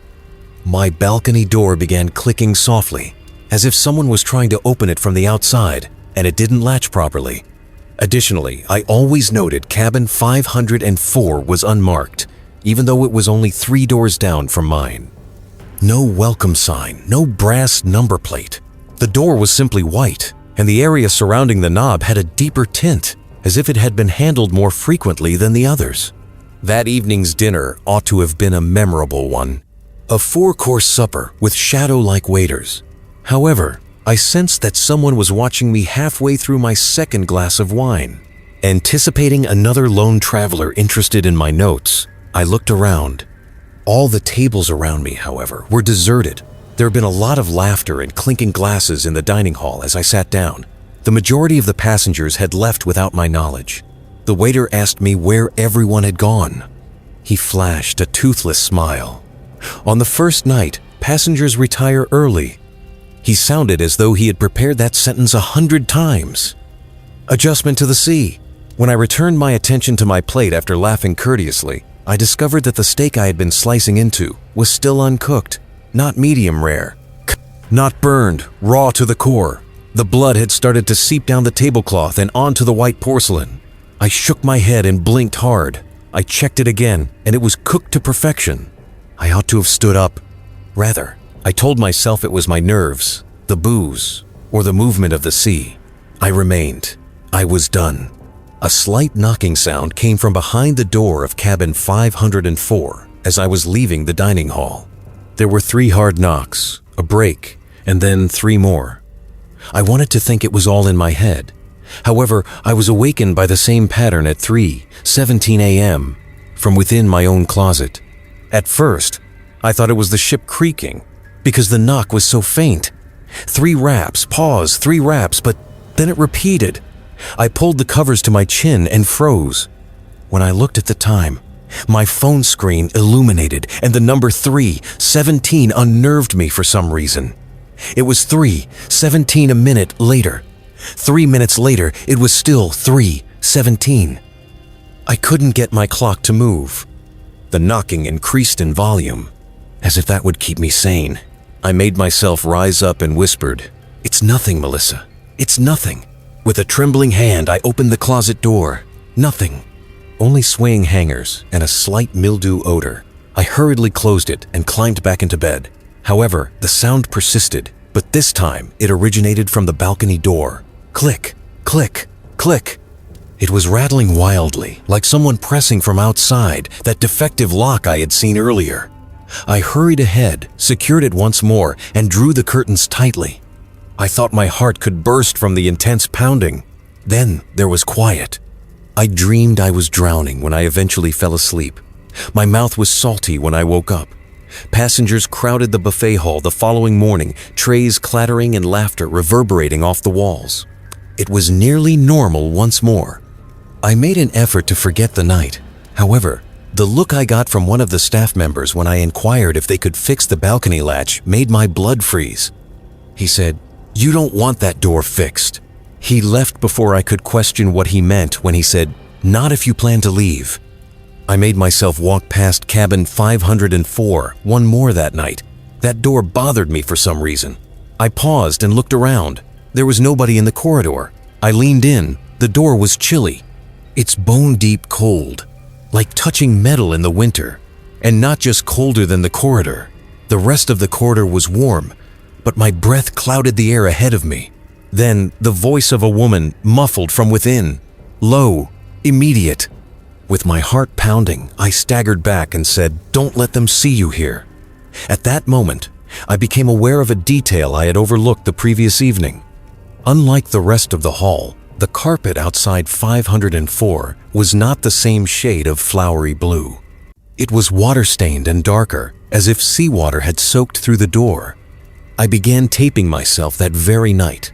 I'm not sure why. Perhaps I required evidence. Perhaps I expected to wake up and chuckle at my own paranoia. However, my blood turned to ice when I played it in the morning. My own feeble breathing was audible. The ship's creaking. Next to the microphone, I heard a man murmur softly, "You shouldn't have opened the door." I tried to tell myself that the recording was a glitch, background sounds. Perhaps I had made a joke on the microphone. However, the murmur on that cassette wasn't static, nor was it my voice. It was too planned, too near. I removed it, saying, "You shouldn't have opened the door." I thought I did, however. The sky was dazzlingly blue that day, and the sea was quiet. Everyone used umbrellas to sip beverages while lounging by the pool. Couples laughed. Kids splashed, the kind of idyllic sight I usually capture for my blog. However, each time I raised my camera, I saw someone hurriedly avert their gaze. Away from me, not at me. As soon as I aimed the lens at them, their smiles would disappear. I discovered that after the 3rd try, not a single passenger had shown up on my screen. Only the pool, the sparkling horizon, and the deck chairs were visible on the camera app. Everyone else was gone, including the giggling families and the relaxed couples. I almost broke my phone when I dropped it on the deck. The screen was normal when I took it up again. There are people everywhere. Nevertheless, there were no pictures in the gallery when I browsed through it. Not hazy, not too much exposure. Simply put, empty. I had to get my thoughts straight. I strolled over to the library, a vintage space with bookcases and dim green lamps that shone in the daylight. It had a sea salt and paper scent. I was by myself, or so I believed. An old woman sat with her back to me in the far corner. The room was warm, but her shawl was heavy and dark, and her hair was white. When I entered, she didn't stir, didn't flip pages, and didn't even make an audible breath. I just sat there, looking at an invisible book. I pretended not to notice as I perused the shelves. I ran my fingers over the spines of romance novels, travelogues, and books about maritime history. Then, by itself, one book moved forward. It was thin, with damaged leather binding. No title. I managed to liberate it. The handwritten yellowed pages had smudged ink. It was a logbook. 1972 was the year of the first entry. Cabin 504 quarantined. Passenger did not survive. Ordered sealed till arrival at port. Crew advised not to enter. My mouth became dry. I turned to the following page. I turned another page and another, reading, Cabin 504 occupied again. Incident repeated. Ship diverted. Records must remain internal. Dozens of submissions. Identical cabin. The same terms. The warnings remained the same, but the handwriting changed from passenger did not survive to crew missing. I glanced at the most recent entry, which was made just 3 months ago, with trembling hands. I closed the book abruptly. Another offering accepted, no announcement made. Ship continues. I became aware that the elderly woman had left her chair at that point. I left all the lights on that night, put a chair under the handle, and bolted the closet. If it came across as paranoid, I didn't care, but the lamps started to flicker after midnight. They went out one by one, until there was nothing left save the bulb by my bed. Then I heard it. Steps in the corridor. Slow. Dragging. As if someone were wearing a hefty chain around their ankles. They stopped every few paces. In the hopes that they would go by, I held my breath. However, they paused outside my door. There was a rattle in the latch. With shaking hands, I reached for my phone and pressed record. The silence was filled by my own whisper. Please, please, please. And then there was a knock. Not 3, not 6, only 1. Slow, heavy. I waited. Nothing. Then there was a slight sound beneath the door, like paper sliding. My heart thumping, I crawled ahead and discovered it. A ripped piece of the leather journal. Scrawled in black ink were just 3 words. Another offering tonight. I barely slept. My hands were shaking and my eyes were bloodshot in the morning. I slapped the scrap of paper down and headed straight for the reception desk. Who is this? I made a demand. The young white receptionist with the name tag Clara hardly gave it a glance. She looked up, her smile rigid, as if her skin didn't fit her face. Ma'am, you must be mistaken. I found this under my door, she said. The only thing she said was, maybe you should stay away from your cabin tonight. Rumors began to circulate in the hallways by the afternoon. There was a missing passenger, a man on his own trip. After being spotted during dinner, he was never seen again, according to reports. He had a velvet rope fastened to the door of his cabin. As I went by, I craned my neck to look, and sure enough, there were dark stains coming from underneath the door, like water or something heavier. No one halted, no one asked. At last, I managed to corner a crew member who was carrying towels. Perhaps a young man in his 20s. As he loaded them onto his cart, his hands trembled. What's going on aboard this ship? I made a demand. His eyes darted to the surveillance camera above us as he swallowed hard. Don't be outside your cabin after midnight. He said so softly that I nearly missed it. They observe. Who are they? But more quickly than before, he pushed his cart away, leaving me standing there with my heart thumping and my throat dry. 1 a.m. that evening. Long and low, the ship's horn sounded, trembling through the walls. I snapped out of it. Once more, my lamp flickered. I could hear conversations from the balcony. They were all whispering together, dozens of them. It's close enough to make my arms stand on end, yet too far to see words. I pushed myself forward and slightly pushed aside the curtains to get a glimpse. Passengers lined themselves neatly, facing the water, on the deck below. Their faces were expressionless, their jaws working in unison, and their eyes wide. Chants, like the tide, rising and falling. Behind them, crew members held lanterns. And then, they all turned to face me in perfect unison, each and every one, and grinned. The recording ended at that point. My phone's battery was at 78% when it died. There was no file saved when I later plugged it in. But I promise you, I didn't think that would happen. The knock that came from inside my bathroom seconds later was unimaginable. The knock continued from the restroom. 3 slow, methodical times. Then, there was quiet. I was immobilized as I gazed at the door. I felt compelled to run. But where? I knew the crew wouldn't shield me since I'd seen enough. I didn't comprehend the passenger's role in it. And the water, a never-ending prison on all sides. There was a rattle in the knob. I gasped. I reached for the chair that was stuck beneath the main entrance and prepared to throw it at whatever emerged. Then, the noise ceased. The minutes passed slowly. Nothing. I finally opened the restroom door with shaking hands. Empty. There is nobody inside. No window through which to flee. Just my pale, trembling reflection in the mirror. "You're losing it," I whispered to myself as I leaned against the sink. The mirror froze over at that moment. This ship is getting to you. Not insignificantly. Totally. The air was cold, but it seemed as if the room had suddenly filled with steam. An invisible hand wrote letters on the glass, tick-tock. By dawn, I was prepared to face someone, anyone. With my phone in my hand like a weapon, I strode down to reception. Clara, however, was absent. Rather, behind the counter, a man I had never seen before grinned too broadly. "Ms. Rivers, may I assist you?" He was aware of my name. "Yes," I yelled. "You can explain to me why you are teasing me. Why travelers continue to vanish. Why do I keep finding messages under my door?" His eyes grew colder, but his smile remained unwavering. "Notes?" I slammed the journal leather scrap down on the counter. He almost recoiled when his fingers jerked, but he calmly slipped it into a drawer. It's best to avoid carrying items like this around. The wrong impression could be given to people. What impression? He lowered his voice and leaned nearer, saying, "That you're curious. Here, curiosity doesn't last long." The remainder of the day was hazy. Conversations stopped when I passed, and people avoided me. I could swear I heard someone breathing across from me during lunch, but the chair across from me remained unoccupied. I had to return to my cabin by evening due to tiredness.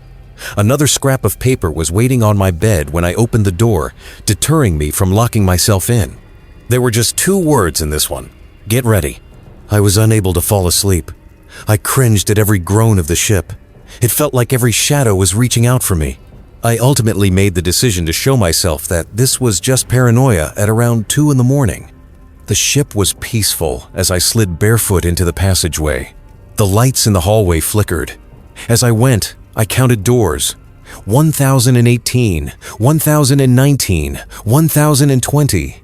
Every stride I took made my heart race. I had read of a sealed cabin, and I was on my way there. 504. The doorway still had the velvet rope hanging across it. Even in the low light, the number plate above the frame gleamed like it had just been polished. There were still dark, nearly tar-like streaks leaking from behind the door. I touched the wood with my ear. Quiet. Then I heard a voice murmuring my name, so faint I believed I was dreaming. "Melissa." I staggered back, hitting the wall across from me with my shoulder. I screamed, but it stuck in my throat. The door had not been the source of the whisper. It had originated in my mind. I took off running. I went back to my cabin, closed it, and slammed the door. I sobbed softly into the sheets as I snuggled up on the bed. The phone on the nightstand rang at that moment. I went cold. It was the cabin landline, not my cell. Vintage with a cord that is coiled. I remained motionless. I held my breath.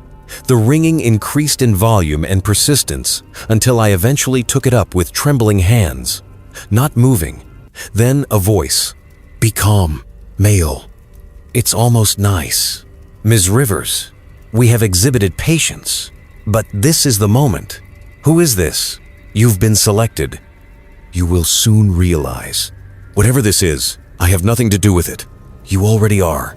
There is a pause. Tonight, another contribution. Don't resist. The line ended. The sea always takes what it's owed. Desperate for oxygen, I staggered onto the deck at daylight. I wasn't by myself. Silently, dozens of passengers gathered at the railings and gazed out to sea. Their eyes were glassy and their features were expressionless. I looked after them. Small at first, but becoming more distinct as the ship slowed, a shape drifted on the waves. It was a lifeboat, empty, unless you count the dark stains that have accumulated at the bottom. Nobody said anything. Nobody let out a gasp. As though nothing had occurred, they simply turned aside together and went back inside. Before a hand reached my shoulder, I remained motionless, gazing at that floaty lifeboat. Clara! She had lost her smile. Her eyes widened in terror. "Hear me out," she muttered. "Don't answer if they knock again, regardless of what you hear." Before I could ask her what she meant, she vanished into the mob. "Don't answer."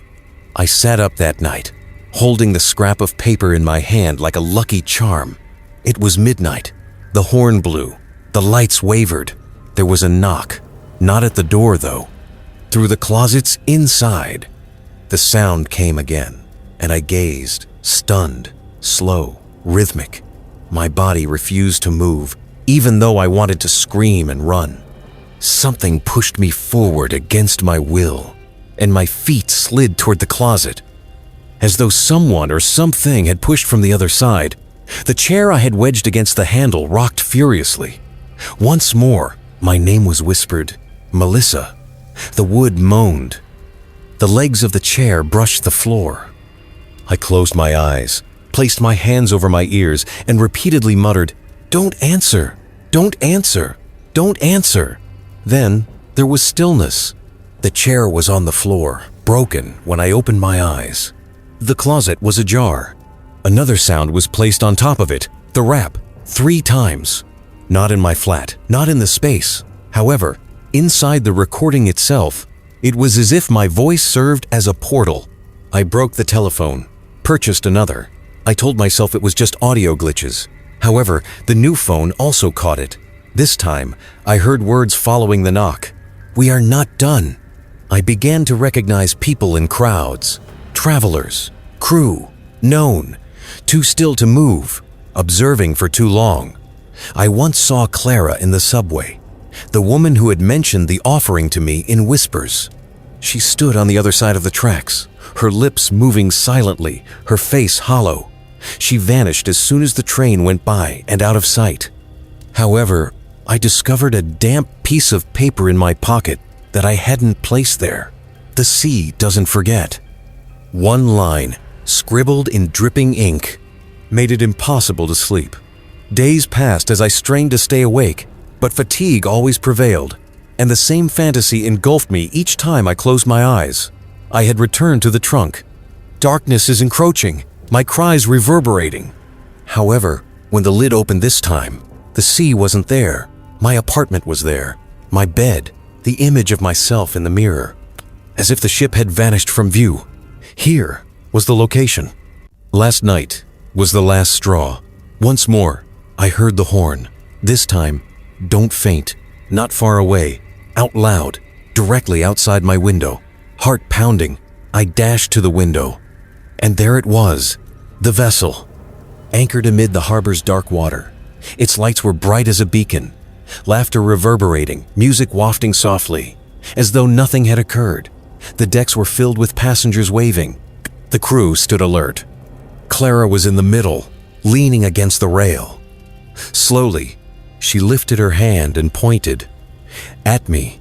My body trembled so much I felt my heart exploding as I staggered back and tripped over the coffee table.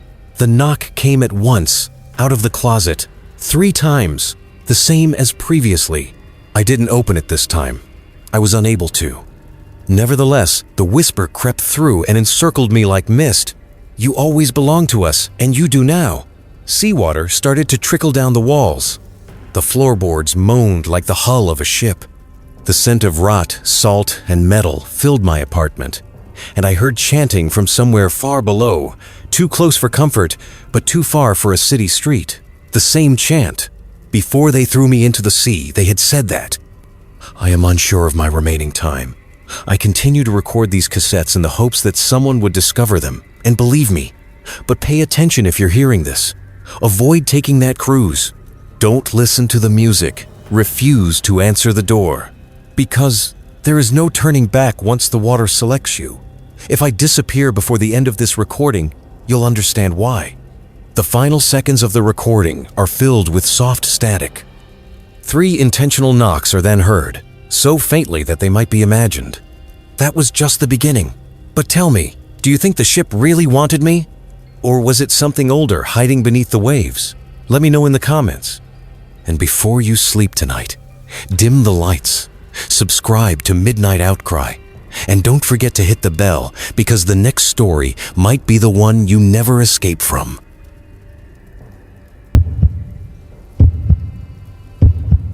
The tape clicks on with a sharp burst of static, followed by a shaky inhale, like whoever's recording is trying to steady his nerves. A man's voice comes through, low, uncertain at first. My name is Adrian Cole. I was a steward aboard the Ocean Serenade, 6 years working contracts at sea, smiling for passengers, folding towels into swans, making everything look perfect. That was my job. Keep people happy, keep the illusion alive. But this tape isn't about folded towels or buffets. It's about the things I saw on that ship. The things I can't keep buried anymore. Another pause. You can hear him shift in his chair, maybe drag on a cigarette. I grew up in Ohio. Nothing special about me.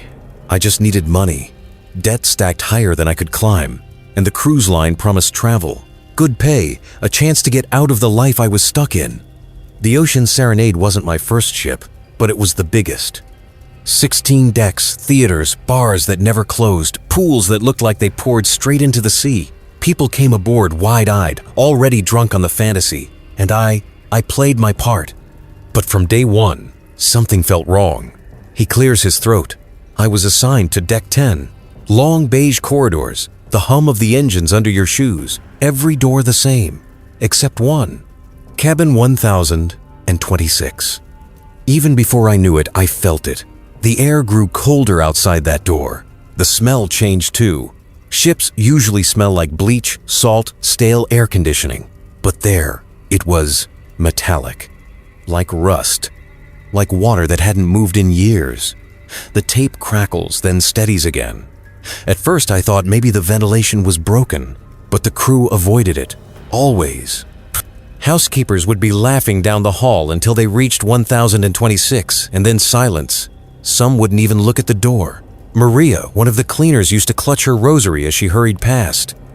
I asked her once, joking, "What's the deal with 1026? Haunted?" She went pale, told me not to joke, not here, and she walked away without another word. A pause, a faint sound, like he's rubbing his hands together. I checked the logbook at the service desk. Every cabin assignment, every request. 1026 was listed as occupied. A surname I didn't recognize, but I never saw anyone go in or out. Curtains drawn. Do not disturb, always hanging. But housekeeping still marked it service complete every single day. When I asked who cleaned it, they all denied it. Not me, not me. No one claimed it. Another long breath. The 4th night at sea, I was carrying leftover desserts back from the late buffet. The hall was empty, humming with the sound of the lights. That's when I heard it. A knock, sharp, deliberate. 3 raps, hollow, like knuckles on a coffin lid. I froze. It came again. Knock, knock, knock. My stomach dropped when I realized it was coming from inside 1026. And then I heard a voice. Low, muffled, pressed against the walls. It said, "Help me." He exhales sharply, shaky. I ran. I dropped the whole tray right there on the carpet and I ran. Next morning, I went back. The hallway was spotless. No smashed desserts, No chocolate stains on the carpet. Nothing. Like it had been erased.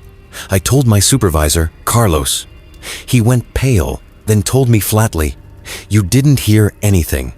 If you like this job, you didn't hear a damn thing." And then he walked away. The voice lowers now, like he doesn't want anyone nearby to hear. After that, people started vanishing. A middle-aged woman in 624, her husband swore she'd gone missing.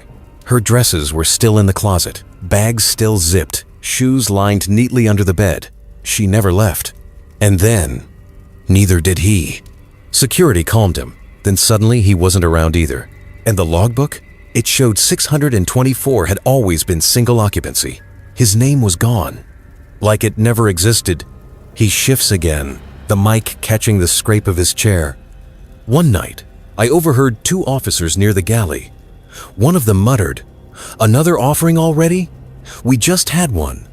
They saw me standing there and changed the subject like nothing had happened. But that word stuck with me. Offering. To who? To what? The voice trembles, grows quicker, like he's trying to get it all out. Later that week, I walked past the crew bar. The door was cracked. Inside, half a dozen crew were sitting in a circle, heads bowed, whispering in unison. A prayer, maybe, or something worse. When one of them noticed me, the door slammed shut. Next morning, not a single one of them would look me in the eye. That's when I knew. Whatever was happening on that ship, the crew was part of it. His breathing quickens, and for a few seconds there's only static.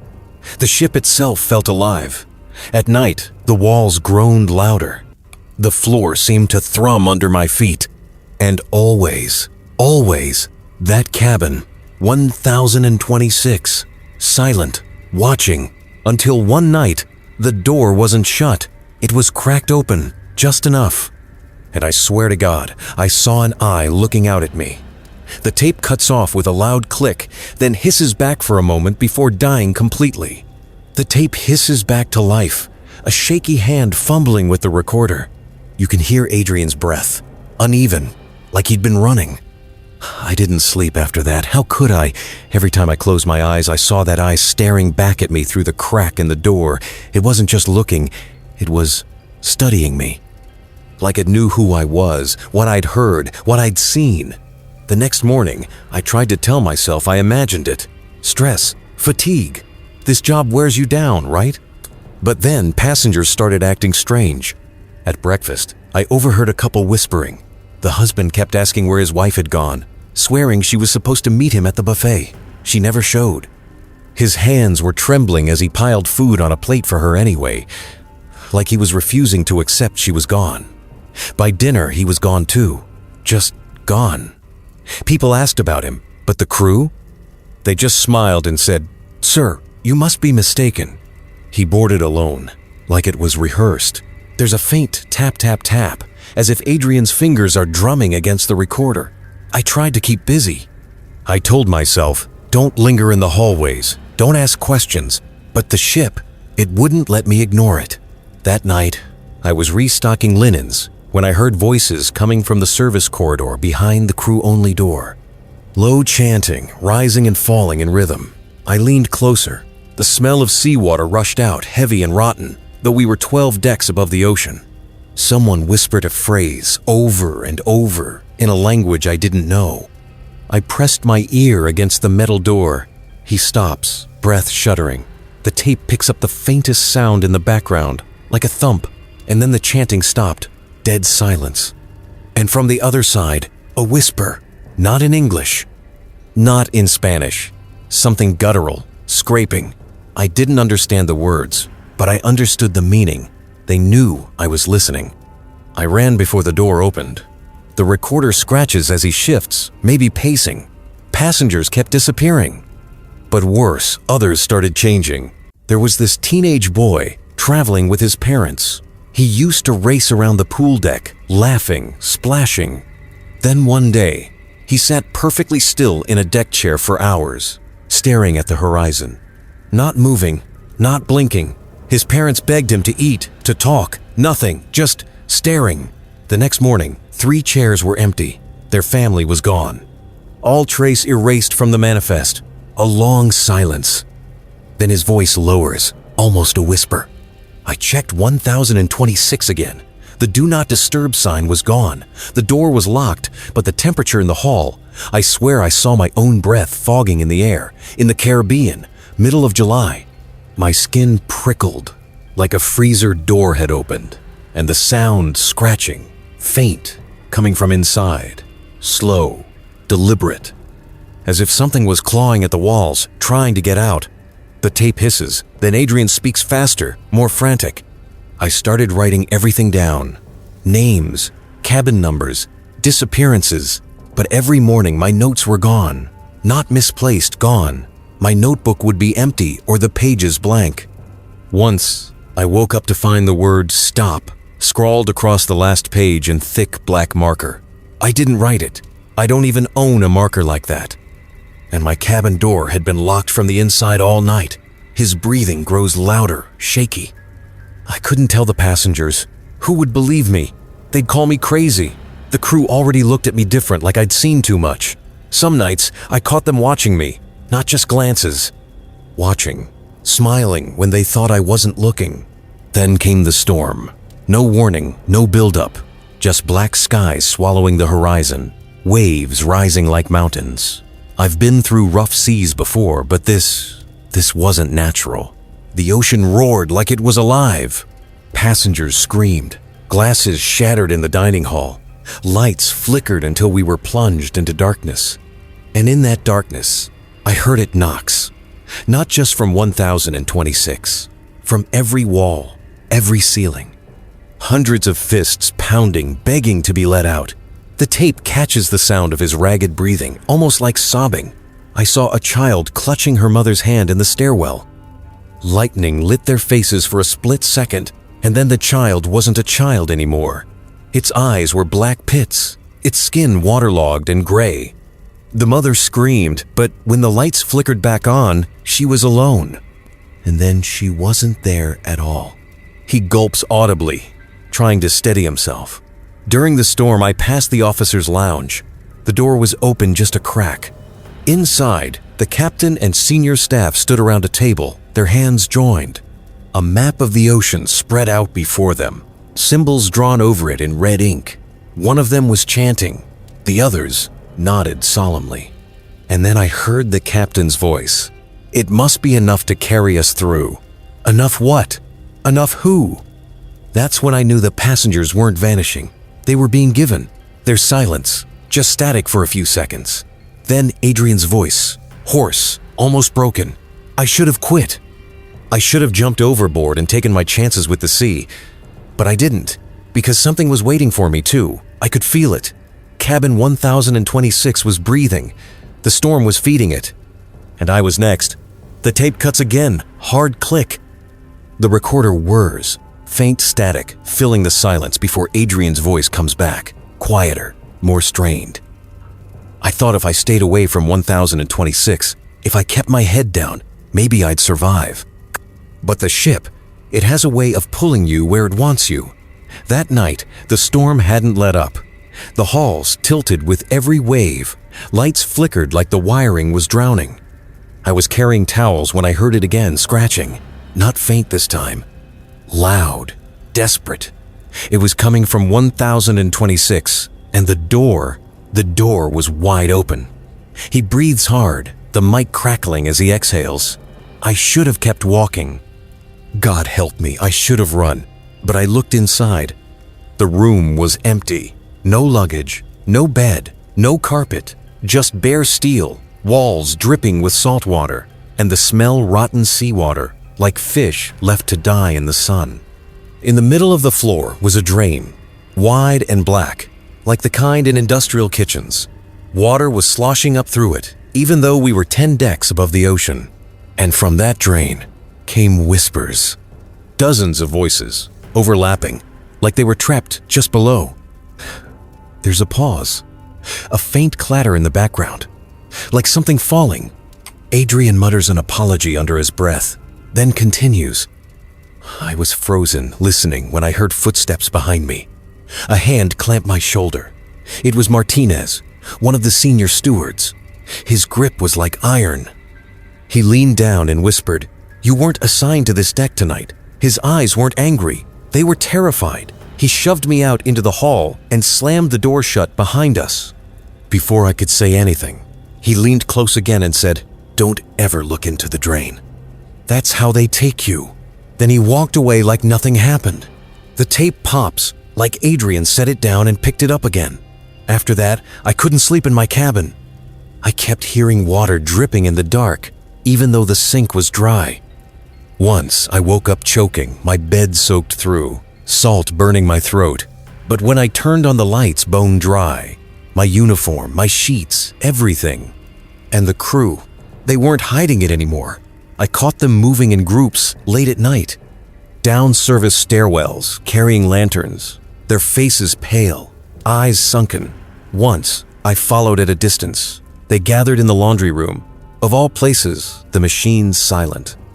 I heard them chanting again, low and steady, and then the sound of something heavy being dragged across the floor, a shape under a sheet, too long, too human to be laundry.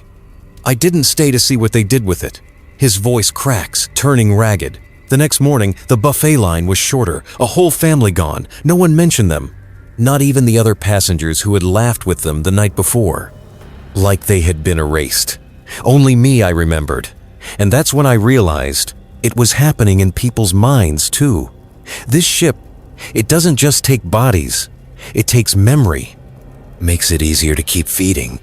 The tape crackles, his breathing uneven, almost like he's holding back tears. I went to the captain's office.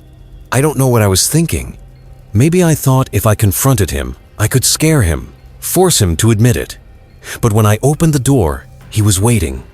Like he'd been expecting me. His desk was bare, except for a single logbook. He slid it toward me. "Read," he said. His voice was calm, too calm. The log wasn't just dates and numbers. It was names, lists of passengers, every voyage going back decades.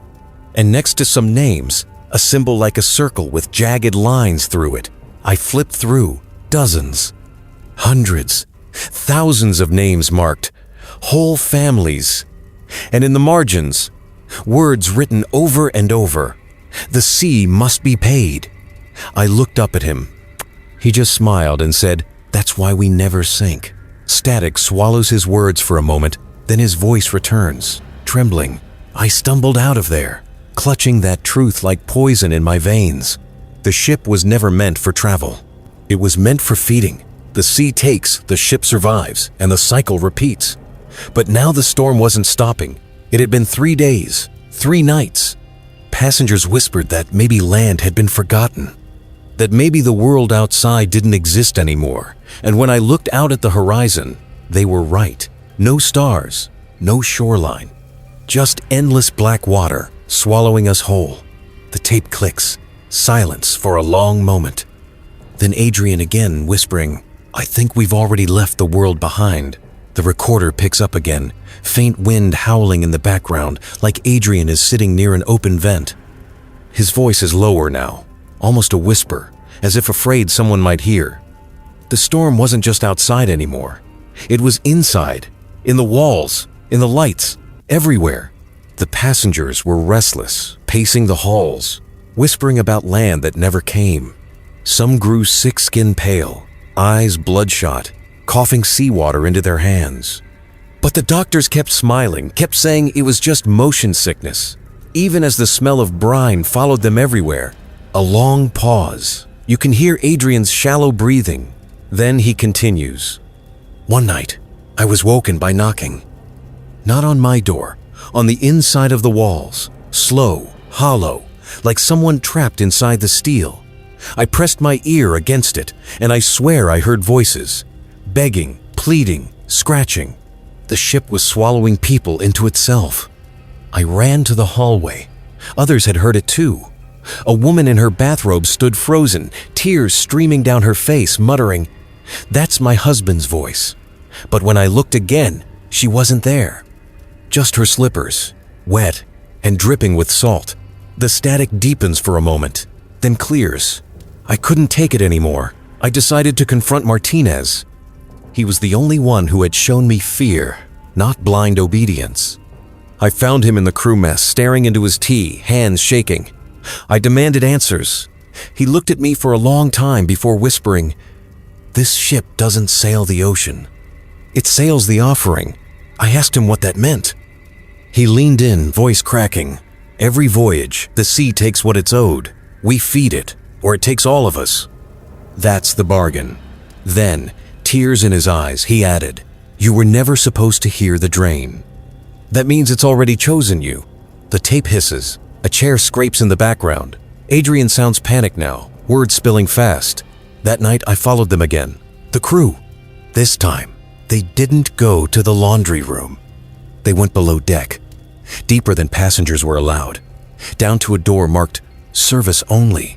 The lock was broken like it had never worked. I slipped inside. The air was freezing, heavy with salt.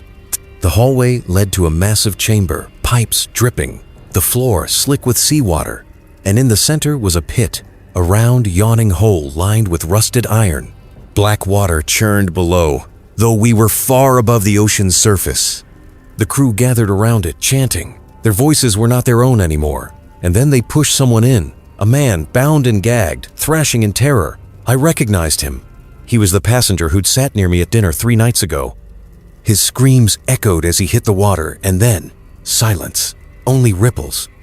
The sea had taken him. There's a sharp thud, like Adrian dropped the recorder for a second. When it comes back, his voice is trembling. They saw me.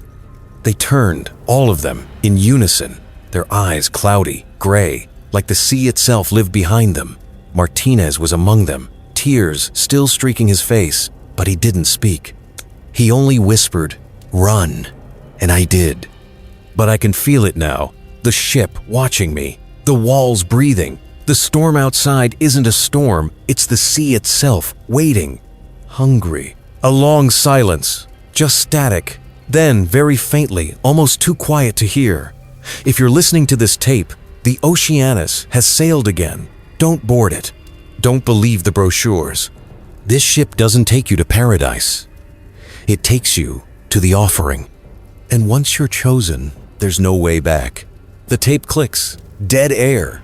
Then, after several seconds of silence scratching from inside the recorder itself, and a final whisper. Not Adrian's voice this time. Something wet, gurgling. "We remember you now."